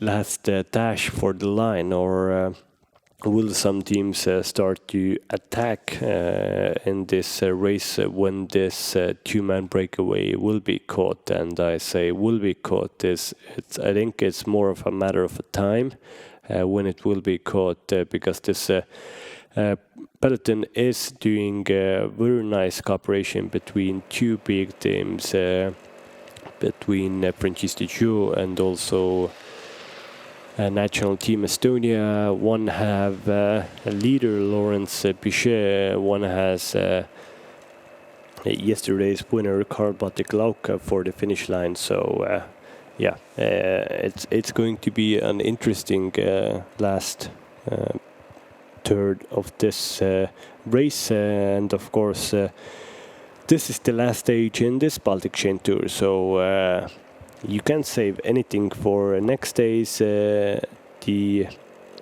position you finish today. Oh, here is Peter Fiala. It looks to be that he's also given up. He doesn't want to be in the breakaway. He just showed to you his compatriot in the breakaway, Oscar Miestol Johansson, that why are you going so fast? I was just talking in the car with my sports director. Please wait for me, and I don't want to make any more effort than it's need to make to be in the breakaway. So yeah, hopefully we'll get a scene back to the breakaway. What's the discussion between those two riders of Peter Fiala and Oscar Miestol Johansson? Are they still cooperating, or are they do they know that they are probably being caught by the breakaway? That is going at a stable but good pace at the moment at the back of the bunch. It's more of a just a lot of riders are just having a little break, as you could say. There was some really hard racing before. A lot of rain, a lot of crosswinds, a lot of attacks, and it has stabilized. Two teams is pacing at the front, so at the back of the bunch it's pretty easy just being inside the bunch, and that means you can save your energy, and it's these riders are going more than 45 kilometers per hour, but if you're inside the bunch at the back, then it's pretty easy actually in that group. You don't have to use as much energy as guys in front of the race. So it's definitely easier. Here's number 66 from Team Peloton with a really nice shiny bike, high visibility bike for that Team Peloton rider. They have really black kit, so you have to have some kind of a shiny bike that you will be noticed in the race. But the difference between the breakaway and the peloton is still 57 seconds. It has stayed like this for the last few kilometers, and it's, as you could see, now we have again pictures to the breakaway group, and it was 3 guys, now it's only 1 guy. Oscar Miestol Johansson. Peter Fiala was not happy about the pace that Johansson was putting into the breakaway. He had a nice little wave to Johansson, and is dropping back to the peloton, and now we have only one rider in front of the race. It is Oskar Myrstol Johansson from Uno X. This is really interesting, and still the difference between peloton and the lone breakaway rider now is more than 1 minute. 1 minute advantage for Oskar Myrstol Johansson. That means that Oskar is doing a good ride in front. Oskar is also, as a lot of guys in this race, a really young rider, 19 years old, born in 2002. It's his first year in the continental ranks. Before that, he was a junior rider. Here were some jokes between national team Estonia riders and the Franchise Gio boys. It was Peter Tarvis from Estonia. But yeah, Oskar Myrstol Johansson was a very good junior rider. He was third in a French stage race, Trophée Saint-Morhiban. He was also third in the national championship in the time trial for junior classification, 12th in the European junior time trial, and yeah, so a very good junior career for Oskar Myrstol, but he hasn't been able to have some results this year in his first year in the continental ranks. He has had to he hasn't been able to finish a lot of races that he has done this year, but this Baltic Chain Tour is a good opportunity for him to get a better possibility to get a good result in this race. And the gap is now between Johansson and peloton 1:08, so it's starting to look good for Johansson. He's going to have a very long day in front of the race because it's still 44 kilometers to go, but Johansson shows that he is in good form, and it's more of a tactical thing for UNOX riders that they have one rider in front, so nobody has to work in this group. The other teams have to work, so yeah, they can just sit down and they don't have to do anything. Here you can see from the motorbike the group. The breakaway lone rider is going alone 50 kilometers per hour. Oskar Myrstol Johansson, he sits 30th in the general classification, more than 7 minutes down in the general classification, so no threat for the general classification, but still a threat for a stage win. And but yeah, going 50 kilometers per hour alone in this race after 2 days of hard racing, after 110 kilometers of hard racing today. So yeah, Oskar Johansson is shows that he is a very good time trialist, and yeah, it's Oskar Myrstol is having a blast at the front of the race. In the group, it's really steady at the moment. National Team Estonia, with one rider from Franchise Show helping, and then also Ampler Team Development Team is lined up in front of this peloton. Ampler Team are helping the rider Antti Jussi Juntunen, the Finnish guy in the white jersey. He sits third in the general classification, and yeah, now at the moment that the virtual leader on the road is Karl-Patrik Lauk from the Estonian national team.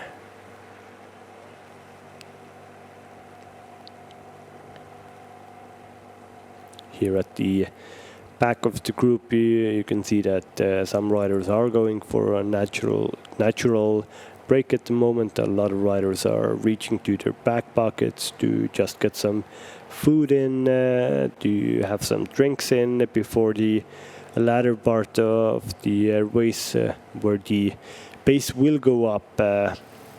And when it's harder to eat, it's always easier to eat when your heart rate is down. And your heart rate for these riders, even traveling at 50 kilometers per hour, if you're inside the group, then it is easier. You don't have to use as big of as much power, and your heart rate is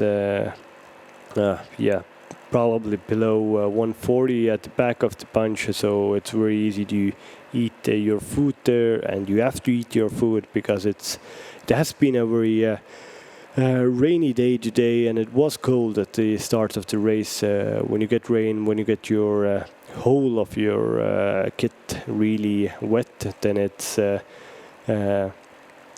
then it is going to get a bit cold, and when you get cold you need more food. So here you can see the difference between speeds of Johansson and main group. Johansson traveling 46.8 kilometers per hour, the main group traveling at 44 kilometers per hour, led by National Team Estonia, Peeter Tarvis, Kirill Tarasov, Gert Jär, Norman Vahtra, Karl-Patrik Lauk, and also Josten Weidem.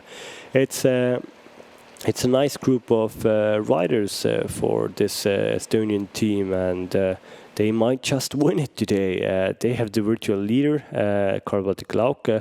Norman Vahtra was the designated leader before the race. They tried to bring him to the line in the first stage. That didn't work out. Also in the second stage, Norman had some technical difficulties in the first gravel section. He unfortunately dropped from the breakaway group.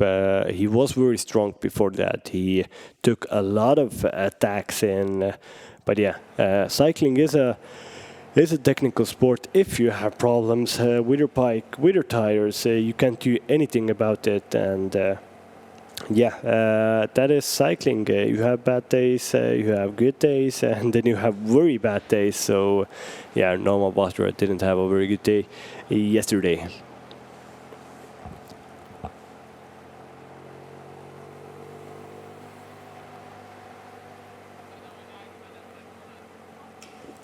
Here at the back, it's Mikkel Reim talking with his teammates. His HRE Maciej Polski teammates talking tactics. How is Mikkel feeling? If Mikkel is feeling good, he came here to win a stage and be as up in the general classification as possible. So Mikkel has to win today's stage, and this Laurens Petit from Franchise de Joux and Karl-Patrik Lauk can be on the podium, and that would mean that Mikkel would win also the general classification. So we'll see. Is that a possibility for Mikkel Reim or not? Definitely Maciej Polski team will try to get that ride, do a perfect ride for Mikkel Reim. Yesterday it didn't pan out for them. They started their lead out, and Mikkel started his sprint too early. If the finish line would have been 50 meters closer, then Mikkel would have won yesterday, but it wasn't. So Mikkel was sixth, and Karl-Patrik Lauk won ahead of Laurens Petit, Evaldas Siskevicius, Zacharias Koller, Loland, and Antti Jussi Josep Juntunen. In the top 10, there was also in 7th place Robin Juel Skivild, Thomas Parta from Top Forex in 8th place, Siim Kiskonen from Equip Saint Etienne Pro Cycling in 9th place, and Hugo Page from a French team, also from Franchise de Joux, of course. So 32 men came into the line yesterday. It was a proper race of a lot of 32 guys doing riding in a breakaway for more than 100 kilometers, attacking each other for more than 100 kilometers. So, deserved winner Karl Baltic at the end of the stage in Lange Modus Center yesterday. It was a very nice finish on top of a little hill, 1 kilometer hill. So it made it more interesting and more tactically problematic for riders, because you had to wait your time. If you started your sprint too early, you will be there will be riders that will come past you. If you are not Julian Alaphilippe or Mathieu Van der Poel, then riders will be coming past you. So, and that happened with Mikkel Reim yesterday. He started the sprint a bit too early, and 5 guys came past him. But now it's also Ampler team development team are on the front, helping to pace this group to the line. The difference between the peloton and the lone leader is 1 minute and 42 seconds. This is the lone breakaway rider Oscar Johansson from Uno X development team. He has an advantage of 1 minute and 41 seconds in front of the peloton. He is no big danger in the general classification. He's more than 7 minutes down. So it's a perfect situation for the sprinters teams, for Francis Deschaux, also for National Team Estonia. Yeah, it's always better if you have a very good sprinter. Do not try to control attacks. If you have a controlled attack, as you can see from Oscar Johansson, a lone rider who is not dangerous in the GC and who is not dangerous in terms on the road also. When you have one rider after front, then it's usually pretty easy to bring him back if you up the pace in the main group. So yeah, at the moment you could see that they are riding pretty much the same pace. I don't think that they will let the difference between the breakaway and the peloton go over 2 minutes. They will just control it, and when we will get nearer to Tartu, nearer to Valga, where the finish is today, then they will just a lot more teams with lead-out possibilities will come to the front, and they will drive the pace up, and that will bring the difference between the breakaway and the main peloton back down again. It was all smiles at the back of the peloton for Josep Sankman and also Siim Kiskonen from Saint-Étienne Loire cycling team. Yeah, it's more of a group ride at the moment. As you can see, a lot of riders in just riding in twos or threes, in 2-3 lines. So chatting, eating, having nice, just like a nice little ride. I think a lot of us spectators could even be in the peloton at the moment at this moment, because the pace isn't very hard, and everybody is keeping their powder dry before the last very hot finish tempo-wise before Valga. So nobody wants to show their strength before the last 5 kilometers or so. Yeah, some discussions between Kirill Tarasov from Estonia national team. He is wearing that Kaba. Kaba is like a neoprene jacket. So yeah, here you can see a Swedish team we're having a good time at the back of the bunch. Yeah, they missed the cut yesterday, but it looks to be that they are all smiles here, showing thumbs up to the camera, hugging each other. It looks to be something like you see on the last stage of the Tour de France. To Champs-Élysées, it's the only thing that is missing is champagnes and also sunshine. Yeah. It usually doesn't rain there, but it usually rains here. So, yeah, a little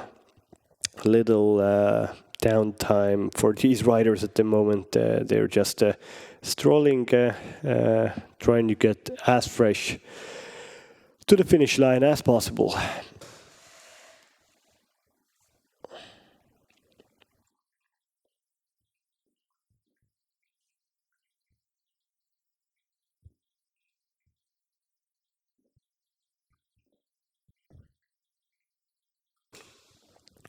So yeah, we don't have any more intermediate sprints today, but we of course have the finish line approaching in 33.8 kilometers in Valga. Now we are more of we have put our bikes towards Volga, and we are approaching it fast at the moment. There might be some technical difficulties with the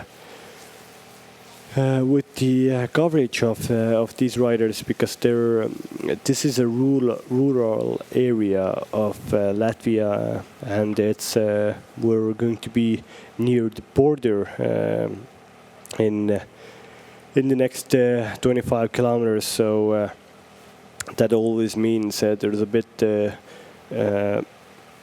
not as good as a signal for TV towers as you might like, and there are only a few little TV towers, cell phone towers near these roads. So there might be some hiccups in the video, but at the moment it is very good coverage of this Baltic Chain Tour 2021. And as I told that, there are some pixels of Oscar Johansson, the lone breakaway rider, with a more than a 2-minute advantage at the moment. It might even look to be an upset from that UNOX rider in this stage 3 of Baltic Chain Tour. But here still Peter Tarvis from Estonian team on the front of the race, holding the pace. Really stable and doing work for his team leader, Carl Patrick Lauk. He definitely wants to win another stage. Today he won yesterday's stage in Lange Moto Center, and it has started raining again. Yeah, the sunshine came out, and at some point of the race, a lot of riders then took off their rain jackets, and now it's time to bring out your rain jackets again. Here you can see France defense team rider who is in a little bit colder situation. He doesn't like this rainy, cold weather. He does some yoga exercises at the back of the bunch to get some blood back to his arms and fingers, so it's not a nice sight to have here. A lot of riders, having difficulties with cold, and every rider is very wet because it has been almost raining non-stop in this stage 3 of Baltic Chain Tour 2021. But now we're gonna have a little commercial break.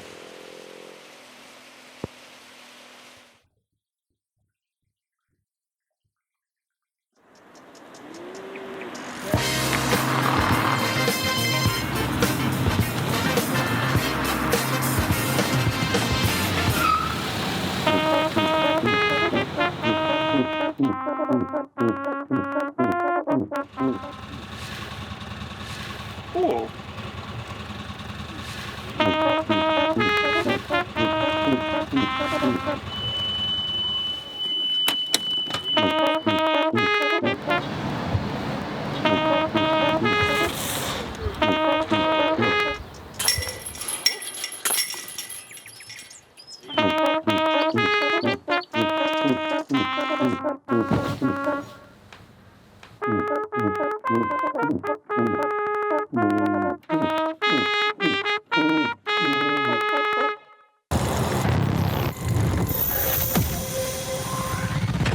This is Skoda Enyaq IV, the first fully electric Tour de France leading car.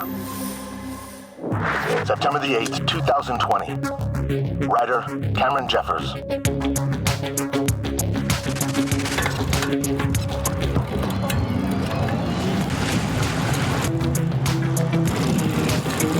Hi, I'm Cameron Jeffers, and today we're taking on one of the most grueling climbs in the history of the Tour de France, the Col de Galibier. Hello, Cameron. We are here to watch your back. This beauty was unveiled at the world premiere just a few days ago, and it has already served as the director's car in the Tour de France, leading the peloton. With climbs like these, two things are important. You've got to pace yourself and keep a steady cadence to ensure you don't blow before you get to the top. You know what? Screw it. Let's go full gas. 800 meters to the top.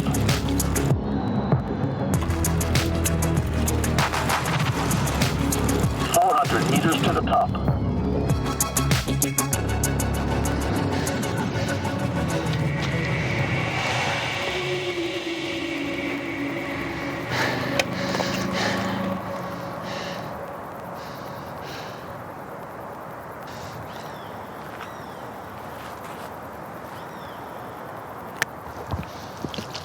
A little recharge for me. Now I think we should go and have some fun in the descent. Let's smash it.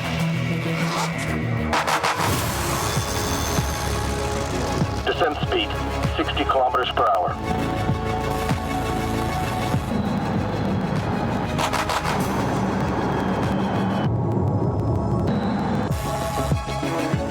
Kilometers per hour.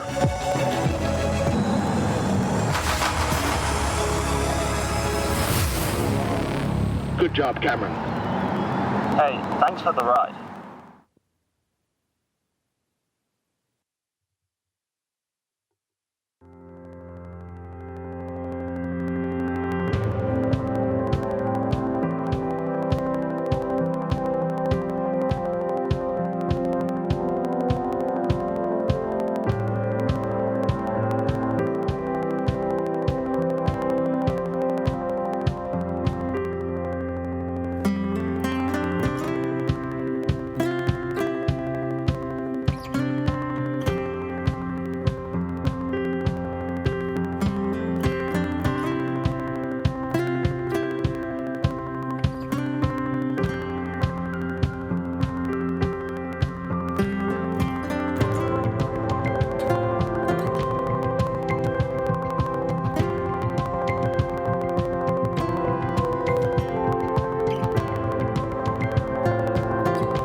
Back live in this Baltic Chain Tour Stage 3.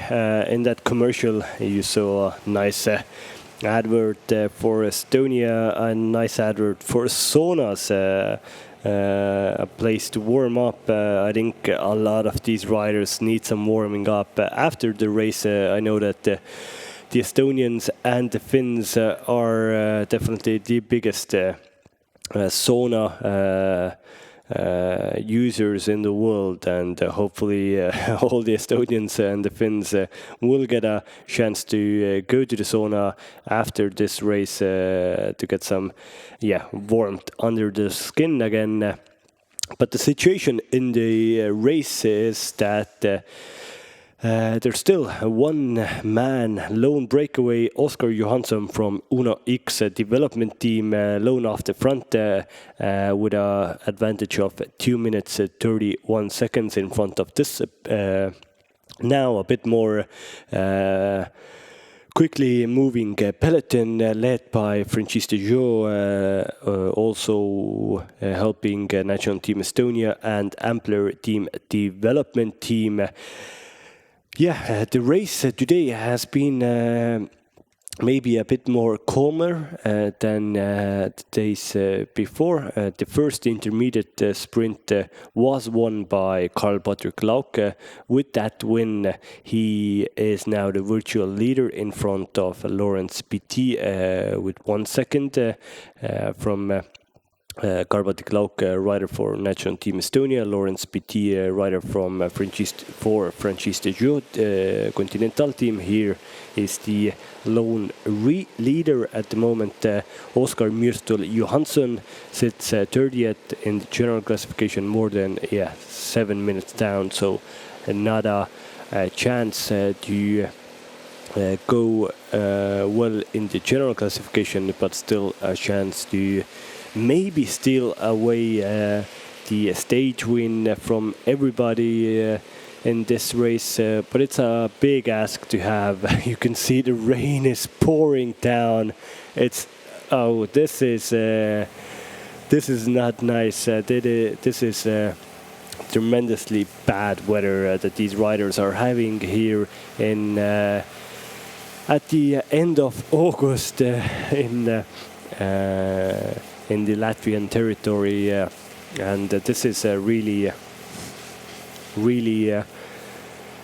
difficult for riders from France, especially. They don't like this weather at all. Maybe the Estonians are coping a little bit better. Here you can see Kirill Tarasov takes off his sunglasses because there are no there are not really any point of using sunglasses at the moment, because they just get wet, really wet, and then you can see anything. So it's better to see with your eyes. So it's a hard race. Really, the rain hasn't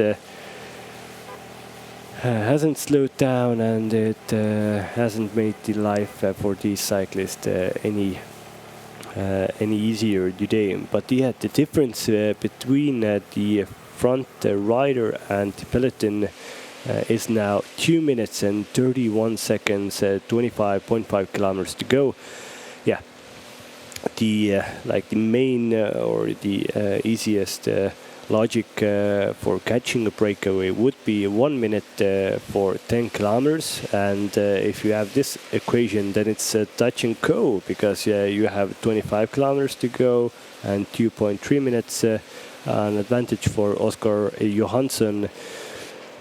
Unix, who were with 5 guys in the front yesterday, they did a lot of attacks, but they didn't get away from that 32-man breakaway, and they didn't have a designated sprinter for the finish line. Also, a lot of Unix riders did a finish. The best ones were Zacharias Koller Löland and also Robin Juel Skivald, who were 4th and 7th. So Unix really need something from this race. Unix, this is the Unix development team. They also have a pro continental team, which consists of a lot of very good riders. It's a good opportunity for Danish and Norwegian riders, mainly Norwegian, because Unix is a Norwegian club. To have an opportunity to go up to the next level in cycling, and it's this is cruel. This is cruel for these riders. The rain doesn't stop. It doesn't look like it's going to stop, and it's just pouring down. And you can see from the faces of the riders that, it's nothing something. It's nothing nice to be part of in this race. Having this rain, and as you can see, we are approaching. We're coming back to Estonia, to the border city Valga, and if you look in front of you, you can see that clouds only just get darker and darker. At these times, I don't miss being a cyclist myself, but watching maybe some nice scenes in the big tours, in the Italian races, in the French races, then you're going to get really jealous, because some very nice scenes on top of big mountains. The commercial for Skoda has where a rider goes up and down, go to Calimbier, some of the most beautiful places in the world are in the French Alps and also in the Italian Dolomites. So you feel a lot jealous at those points. But at these moments, I'm really enjoying myself commentating this race in a very warm inside room near Tallinn. So everything looks to be really good for from our side, our spectator side at the moment. Hopefully you have your little warm cup of coffee or tea in front of you and just cheering on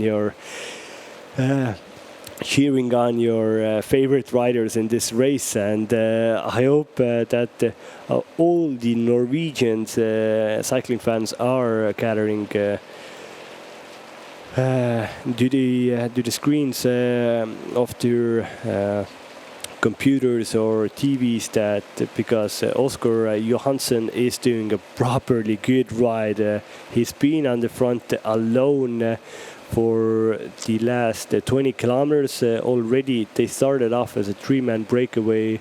There was one Polish guy, Norbert Banaszek, also in the breakaway, and one rider from Top Forex, Peter Fiel. Banaszek had some technical difficulties. He fell back to the peloton, and then Peter Fiel just saw that Oscar Johansson was too strong. He did too fast pace in the front of the race, and he literally waved Oscar Johansson a goodbye. And now this man is going for glory in stage 3 of this Baltic Chain Tour 2021. Difference between him and the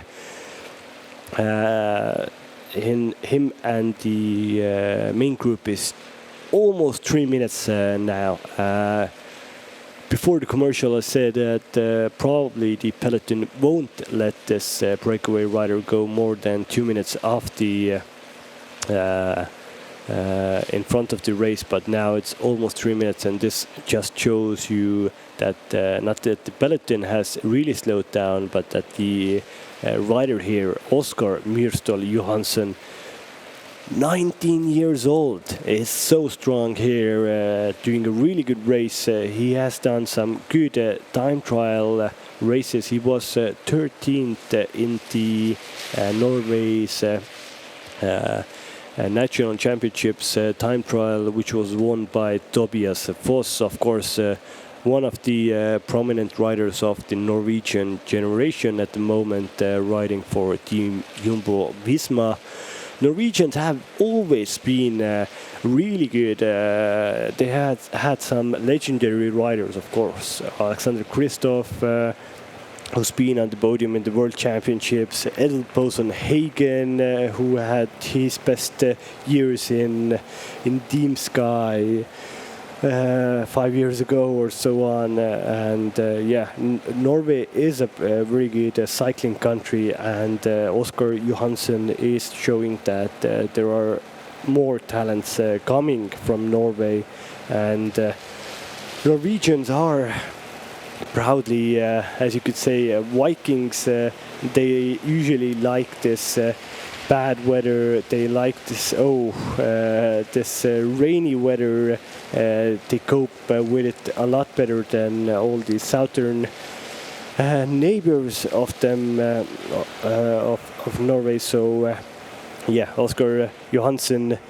Maybe it's not the most comfortable place to be at the moment, but it's definitely, it looks to be that he is enjoying himself out on the road, and the difference is still 2 minutes and 53 seconds. It's an enormous ride that Oscar Johansson is doing in this race in Baltic Chain Tour Stage 3. Now, Team Latvia have gone to the front and helping out Estonian team and also the Francesca Joe boys. But the difference ain't coming down. It really ain't coming down. So every kilometer towards the finish line, it comes more to advantage of Oscar Johansson, who's going in front of the race. Before Valga, where the finish is a city on the border of Estonia and Latvia, there are more or less roads like this, big roads that are pretty much straight as an arrow. But the last 3 kilometers, last four 3 kilometers. Then it's a lot of turns, roundabout before the finish. So that should suit a lone rider like Oscar Johansson at the moment. So Oscar is moving towards his first really big win in his career, and if he does it in the manner as he is doing it at the moment, as a lone breakaway rider for already 20 kilometers in the front, 18.5 kilometers to go, then you know that it's definitely not going to be his last win of his career.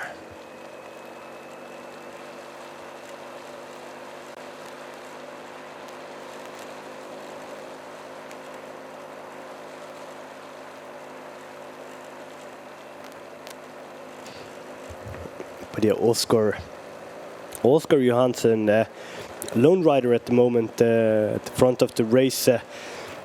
18 kilometers to go, and the bunch is still not putting the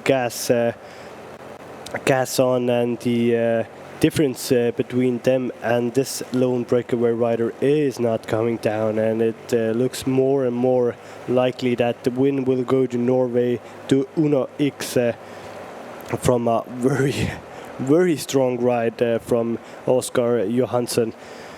Yeah, they started off as a 3-man breakaway. They did 2 intermediate sprints together as a 3-man breakaway. Both of those sprints, Oscar Johansson was third, so last in the breakaway group. He didn't contest them, the intermediate sprints, because he knew that he didn't need those bonus seconds for the general classification. He was before today 7 minutes down in the general classification and had no chance of talking about the podium at the end of today's race. So he just focused on keeping his powder dry until he can attack alone and try to go long before the finish line, and this is exactly what he has done. Now he's alone off the front, 16.7 kilometers to go, and the difference between him and the peloton is 2 minutes and 47 seconds. You can still see that he's pedaling really well, really good cadence, but from his face you could see that it's hurting. It's already hurting, and the fact that he has to come out of the saddle in the last few hundred meters, this was the second time he came out of the saddle. This just shows you that he's hurting, because if you are not hurting, if you're still in a very good, comfortable area racing your bike, then yeah, you don't have to move so much on your bike. You can be more fluid, but from his body language you could see that he is hurting.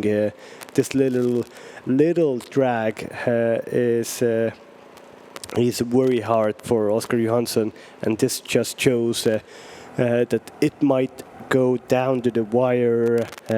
He looks to be struggling in front of the race, 34 kilometers, 35 kilometers an hour.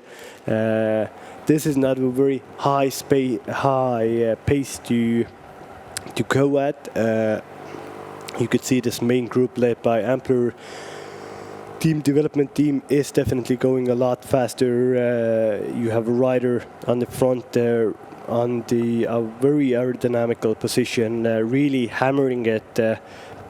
So I think the difference between the breakaway and the main group should come down really rapidly in the next few kilometers.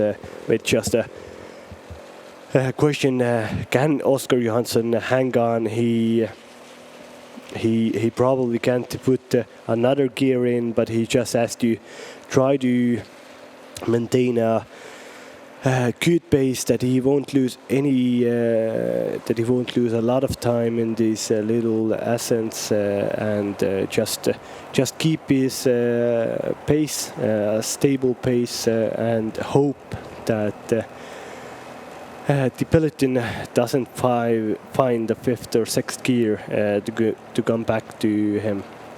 You just saw that he took already one last gel also to get some more glycogen, some more sugar into his body to be able to ride a fast pace. And here you can see Johansson still going 46.1 kilometers an hour, main group going at 52.7 kilometers per hour.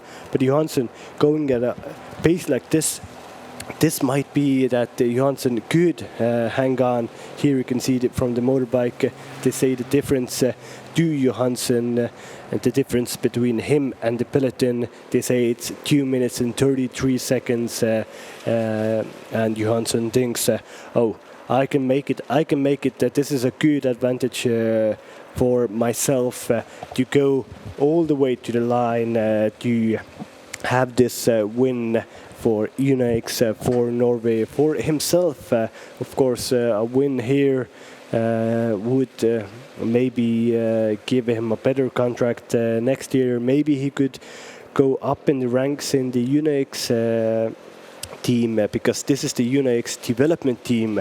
They also have a pro continental team, and this is like a farm team where young riders are given an opportunity to ride their bikes, and the best ones are handpicked to the pro continental fields to have a really good opportunity to be a professional cyclist and to ride in the biggest races in the world.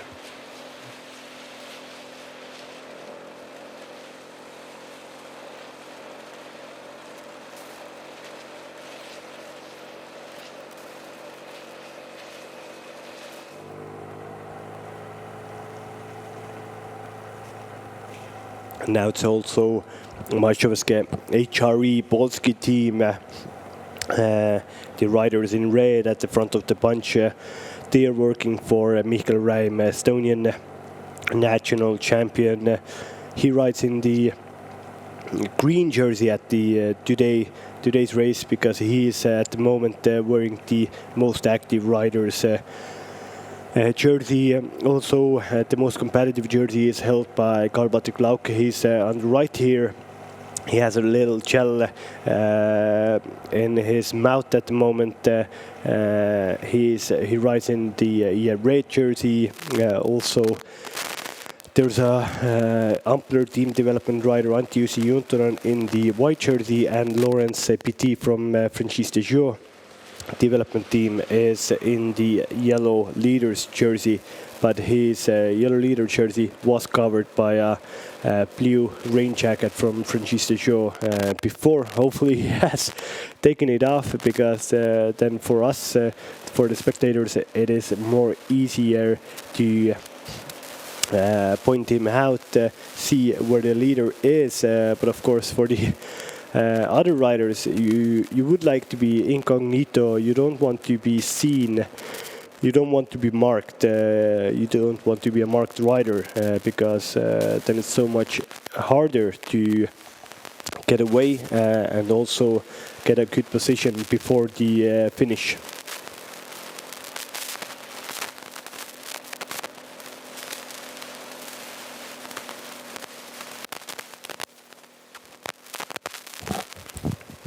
But 12.2 kilometers still to go in this Baltic Chain Tour 2021. This has been a properly good race, and we are approaching Valga. Valga, is a nice border city between Estonia and Latvia. It has international recognition from every year. There's a big military history festival, which is conducted by the Valga's military museum. So a city which has a lot of heritage and culture in it. So and today they will host some of the best up and coming talents from the Baltic countries, from Finland, from Norway, also from France. So a very international field of cyclists, of really good professional athletes. And just 11.3 kilometers to go. The difference is still over 2 minutes for Oscar Johansson in front of this main group, led fiercely by Francis Dejeau and also Ampler team development team. Yeah, this is a touch and go for these riders.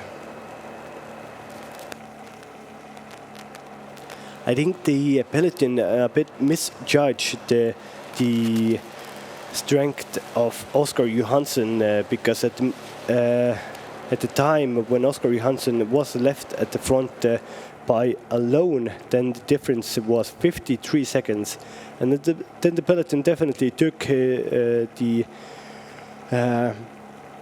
foot off the gas, and the gap between the breakaway and the peloton went almost 3 minutes, and now when they're trying to close it down, it's not that easy, because Oscar Johansson is still going more than 45 kilometers per hour at the front of the race. It's a tall ask. I think I wouldn't say certainly yet that Oscar Johansson will stay at the front, because you could see that he is starting to have some difficulties.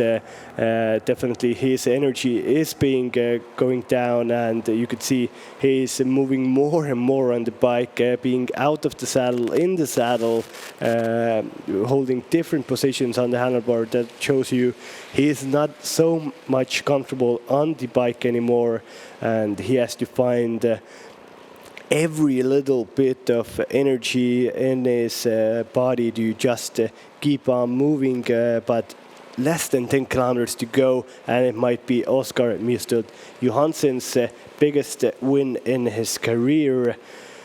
19-year-old young Norwegian rider. Yeah, it would be a nice race for him to win. Last year he didn't have a lot of races, international races. Of course, it's mainly caused because of the COVID-19 pandemic. He raced mainly in Norway last year, but Oscar Mustad Johansson is having a ball today in this Baltic Chain Tour.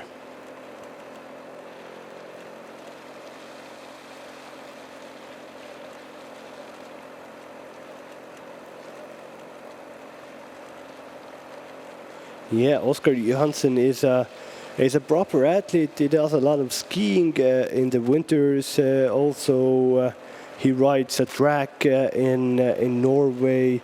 So he's a very versatile rider, and that just shows you, why he is so strong. And it's 9 kilometers to go, and the difference is still 2 minutes and 13 seconds. The team car comes up to Oscar Johansson.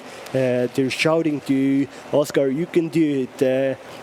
You just have to, get yourself together, ride a stable race, and the peloton won't catch you, and you will be on the winner's podium at the end of this race." But this, he doesn't want to drink anymore. He empties his bottle to the road to get some less weight.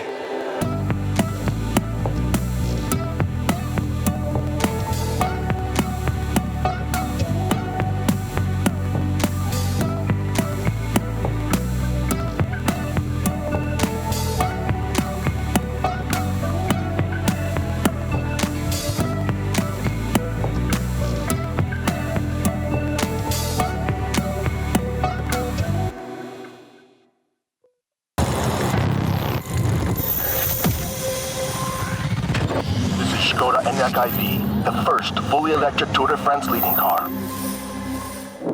September the 8th, 2020. Rider, Cameron Jeffers.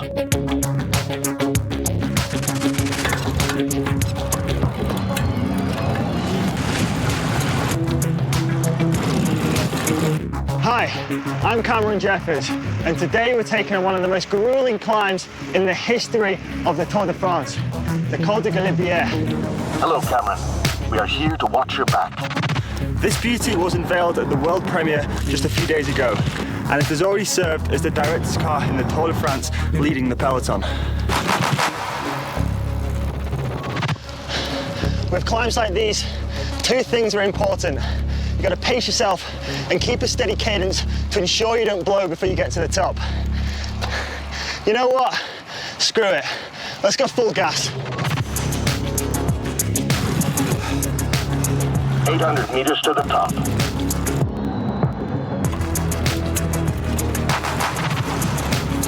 .400 meters to the top.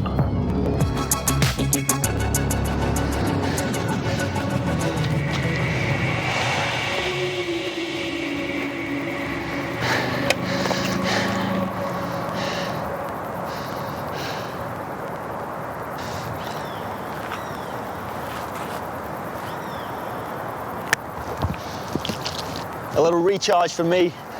Now I think we should go and have some fun in the descent. Let's smash it.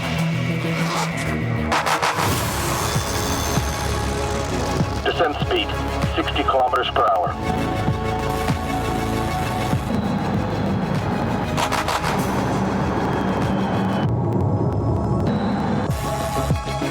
.80 kilometers per hour.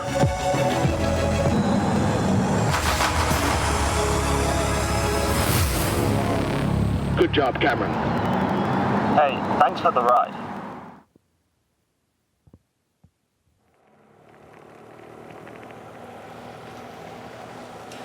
Back here live in at the last stage of Baltic Chain Tour 2021, and it's now the peloton has found some more pace from Franciszek and Saint-Étienne. Also, Ajovesky, Polski and Top Forex are in front of the peloton doing a really hard pace, but 5.8 kilometers to go, and still 1 minute and 48 second advantage for Oscar Johansson from Uno X, their development team, in front of the race. It looks to be that the win for stage 3 will go to Norway, to this guy, to this 19-year-old Oscar Myrstöl Johansson. Don't look back, just pedal to the metal, and you will have your first proper win of your professional career. And as you can see, the rain hasn't stopped. The rain has just gone even more worse as possible, and it's really not very nice conditions for these riders. The difference between the paces of Johansson and Payne group is more than 10 kilometers per hour, but when Oscar Johansson is now coming into Valga in a few kilometers, then it would be more technical, more corners, and that means the difference between speeds can't be as big as on a big road like this. So this should be more of an advantage for Oscar Johansson. Oscar Johansson is not a threat in the general classification, so it doesn't depend for him if he wins by a minute or by a few centimeters. He only needs a stage win at the moment. He can't have something better.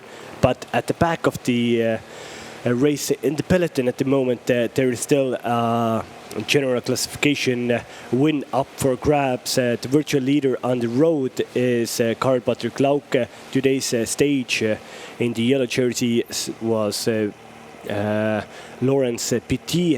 He started the stage 1 second ahead of Karl-Patrik Lauk, but the first intermediate sprint was won by Lauk, who got 3 bonus seconds. Petit was third there, so 1 bonus second for him. And because of that, now Lauk is in the lead for in the virtual standings by 1 second. But if Lawrence Petit finishes second in today's stage, wins this bunch sprint, then he will go into the lead again in front of Karl-Patrik Lauk. So or even if he finishes third and Karl-Patrik Lauk doesn't finish second, then he has a chance of winning today's Baltic Chain Tour 2021.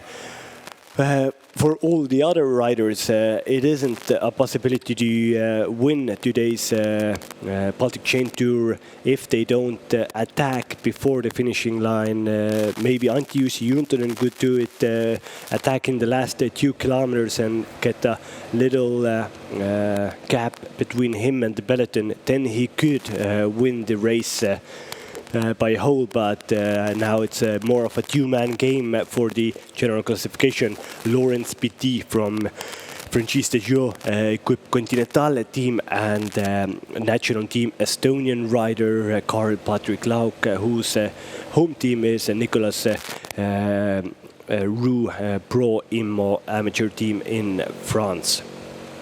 But this is Oscar Johansson on the screen at the moment. He has reached already Valga city, the same city that these guys started 160 kilometers ago. It rained, then it has rained pretty much non-stop. So a very hard race today. A very deserved winner will come from Norway. Oskar Mjøstel Johansson, Uno X, their development team rider, a young Norwegian, is having his first win this year. 2.5 kilometers to go. The difference still more than 1 minute.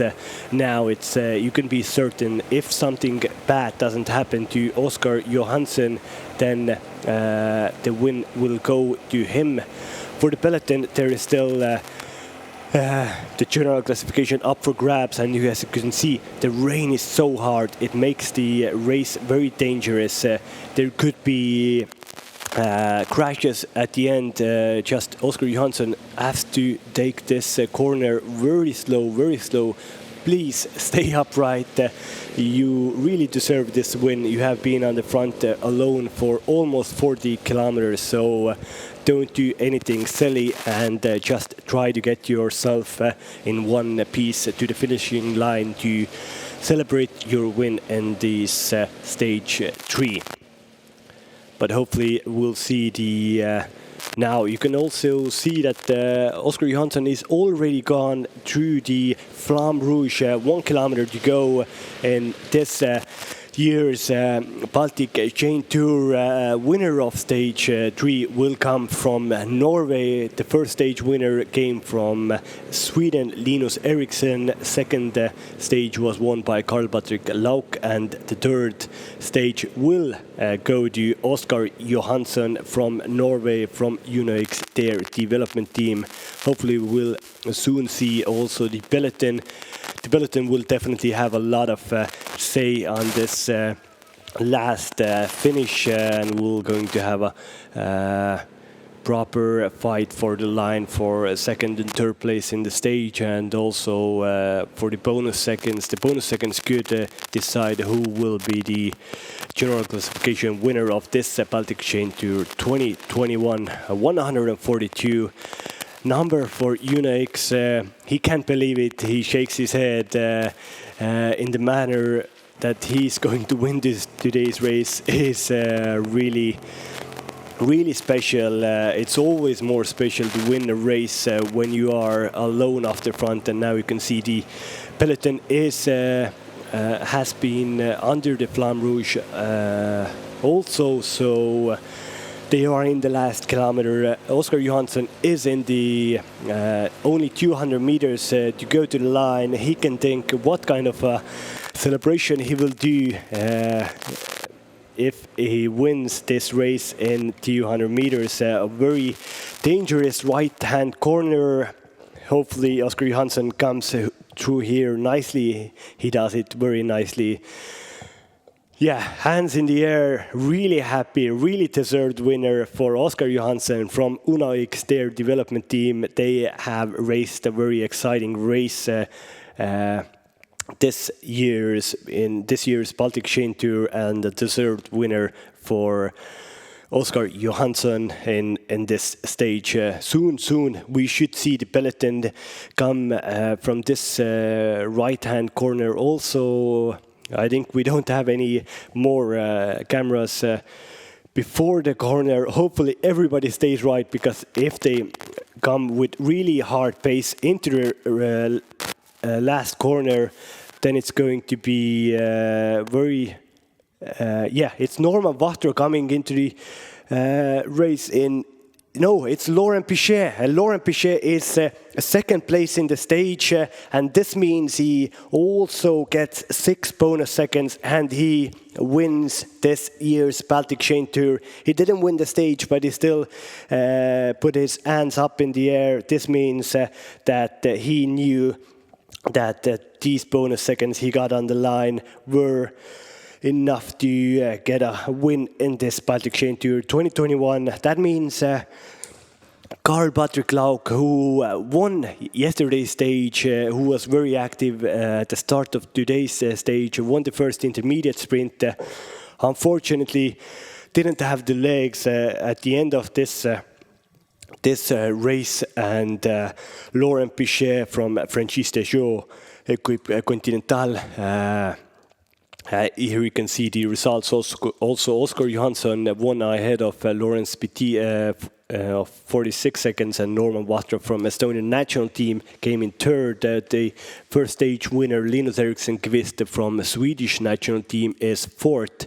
Norbert Panasek, who did a very good race, who was actually Oskar Johansson's breakaway companion, came in fifth. Valdas Siskevicius, yesterday he was up there, also is sixth. Zacharias Kohler-Lowland, Oskar Johansson's teammate, in seventh. Thomas Sparta in 8th, another UNOX rider in top 10, Ludwig Fischer-Asheim. UNOX really did a really properly good race today. They raced actively, and of course Oskar Johansson brought home the bacon in a very spectacular way of 40 kilometers in a lone breakaway, and 3 hours 37 minutes in rain. This hasn't been an easy win for Johansson or for any other riders here. This was a very hard race to finish, and this very deserved winners. Here you can see Venatas Lazinis from the Lithuanian national team 11th, Siim Kiskonen, Saint Etienne rider in 12th, Antti-Jussi Jonathan Juntunen 13th today. I would have thought that the Ampler team development team would got a better result today, but it was just too hard for Antti-Jussi Juntunen today. Andris Vosakals, the big Latvian, in 17th place. He was very active also today and finished 17th. This just shows that he is in very good form. But where is Karl-Baltic Lauk? He isn't in top 20. Hopefully he got the same time, because if he lost even more time in the end, that might mean that he's going to be off the podium in the general classification. We will have the results in a second, and then we can see, here, Karl-Baltic Lauk, the virtual leader after the first intermediate sprint, was 23rd today. Definitely not the result that Lauk wanted to get. He didn't.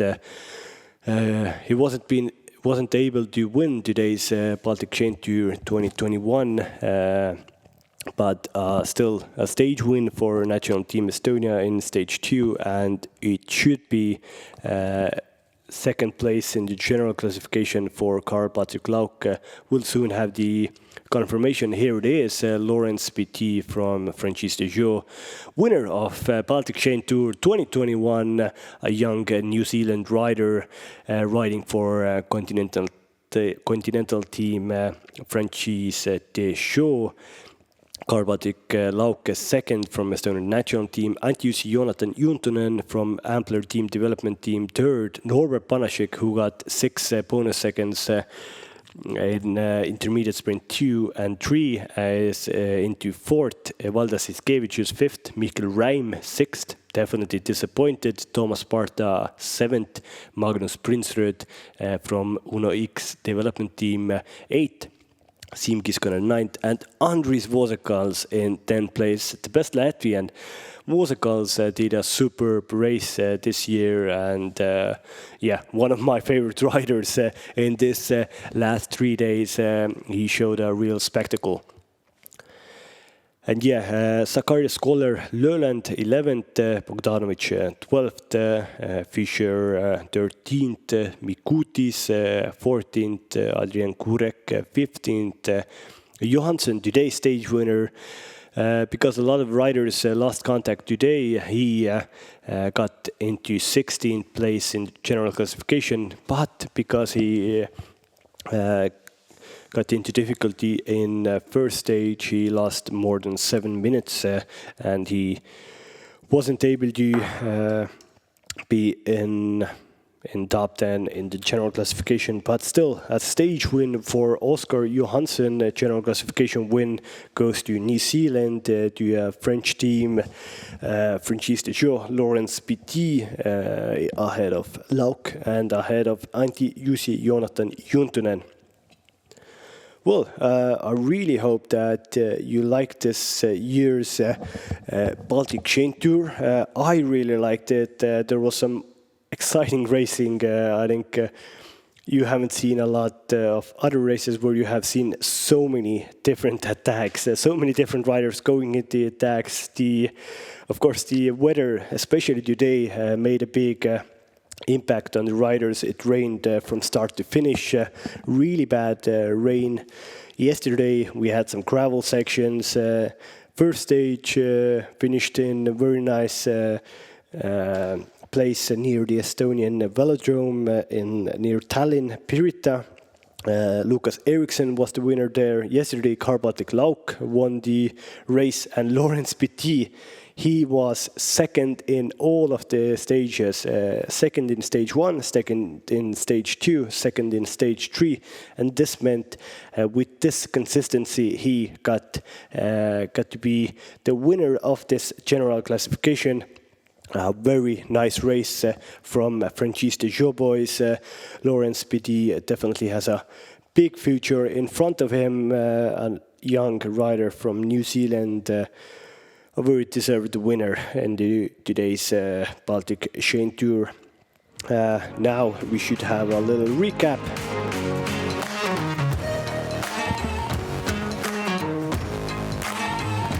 yeah, as you could see, the rain started from the start. The first intermediate sprint went to Baltic. Then a lot of attacks came in. Sweden were on the front, and this was the decisive breakaway of Norbert Banaszek, Peter Fjell and Oskar Johansson. Three-man breakaway went off the front. Norbert Banaszek won both of the intermediate sprints. Was some crosswind action. Still three-man off the front.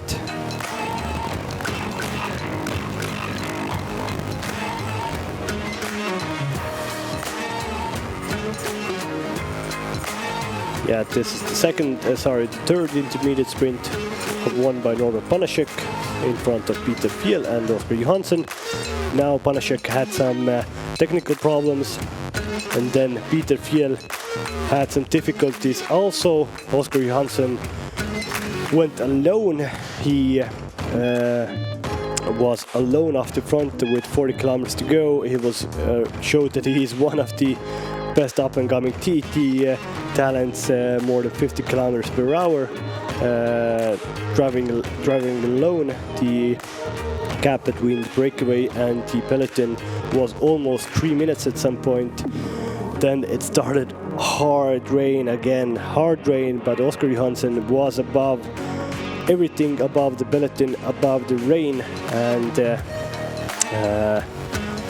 he tackled the last corners successfully and won today's stage 3. Lawrence PT came in second and won the general classification for those bonus seconds. Here is the confirmation of that. We should have an award ceremony at some point, but the weather is so bad, so it might be with a bit of delay.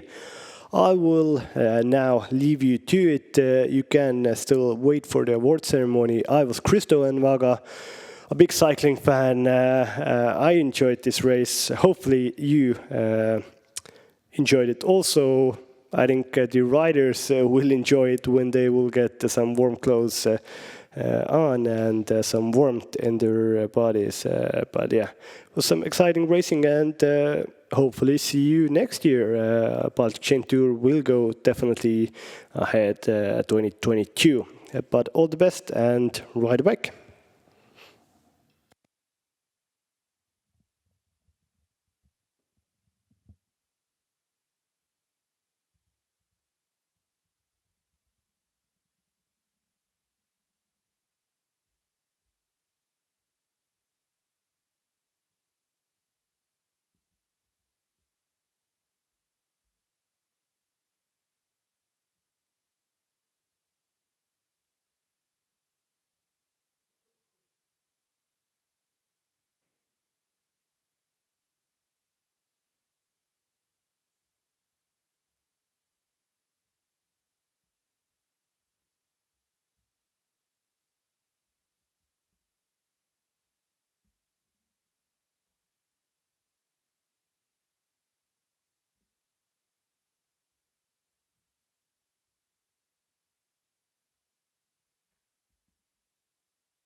Enyaq IV, the first fully electric Tour de France leading car. September the 8th, 2020. Rider, Cameron Jeffers.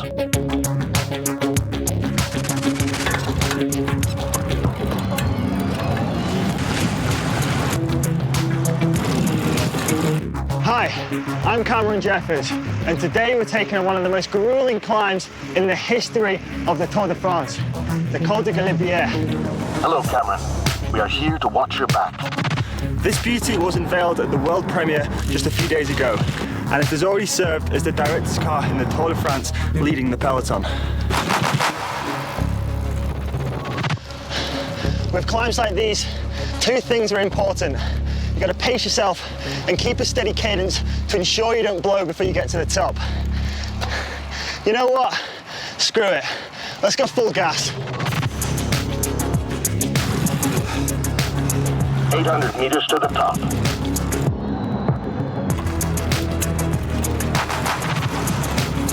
400 meters to the top.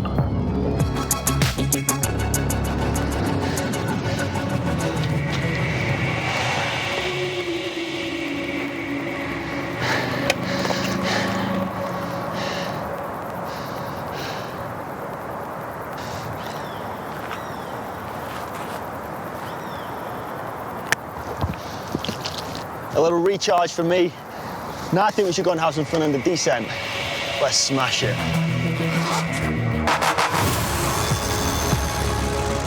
Descent speed, 60 kilometers per hour.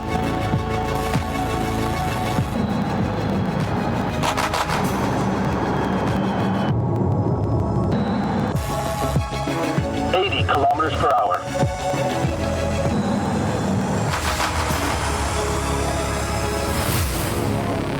Good job, Cameron. Hey, thanks for the ride.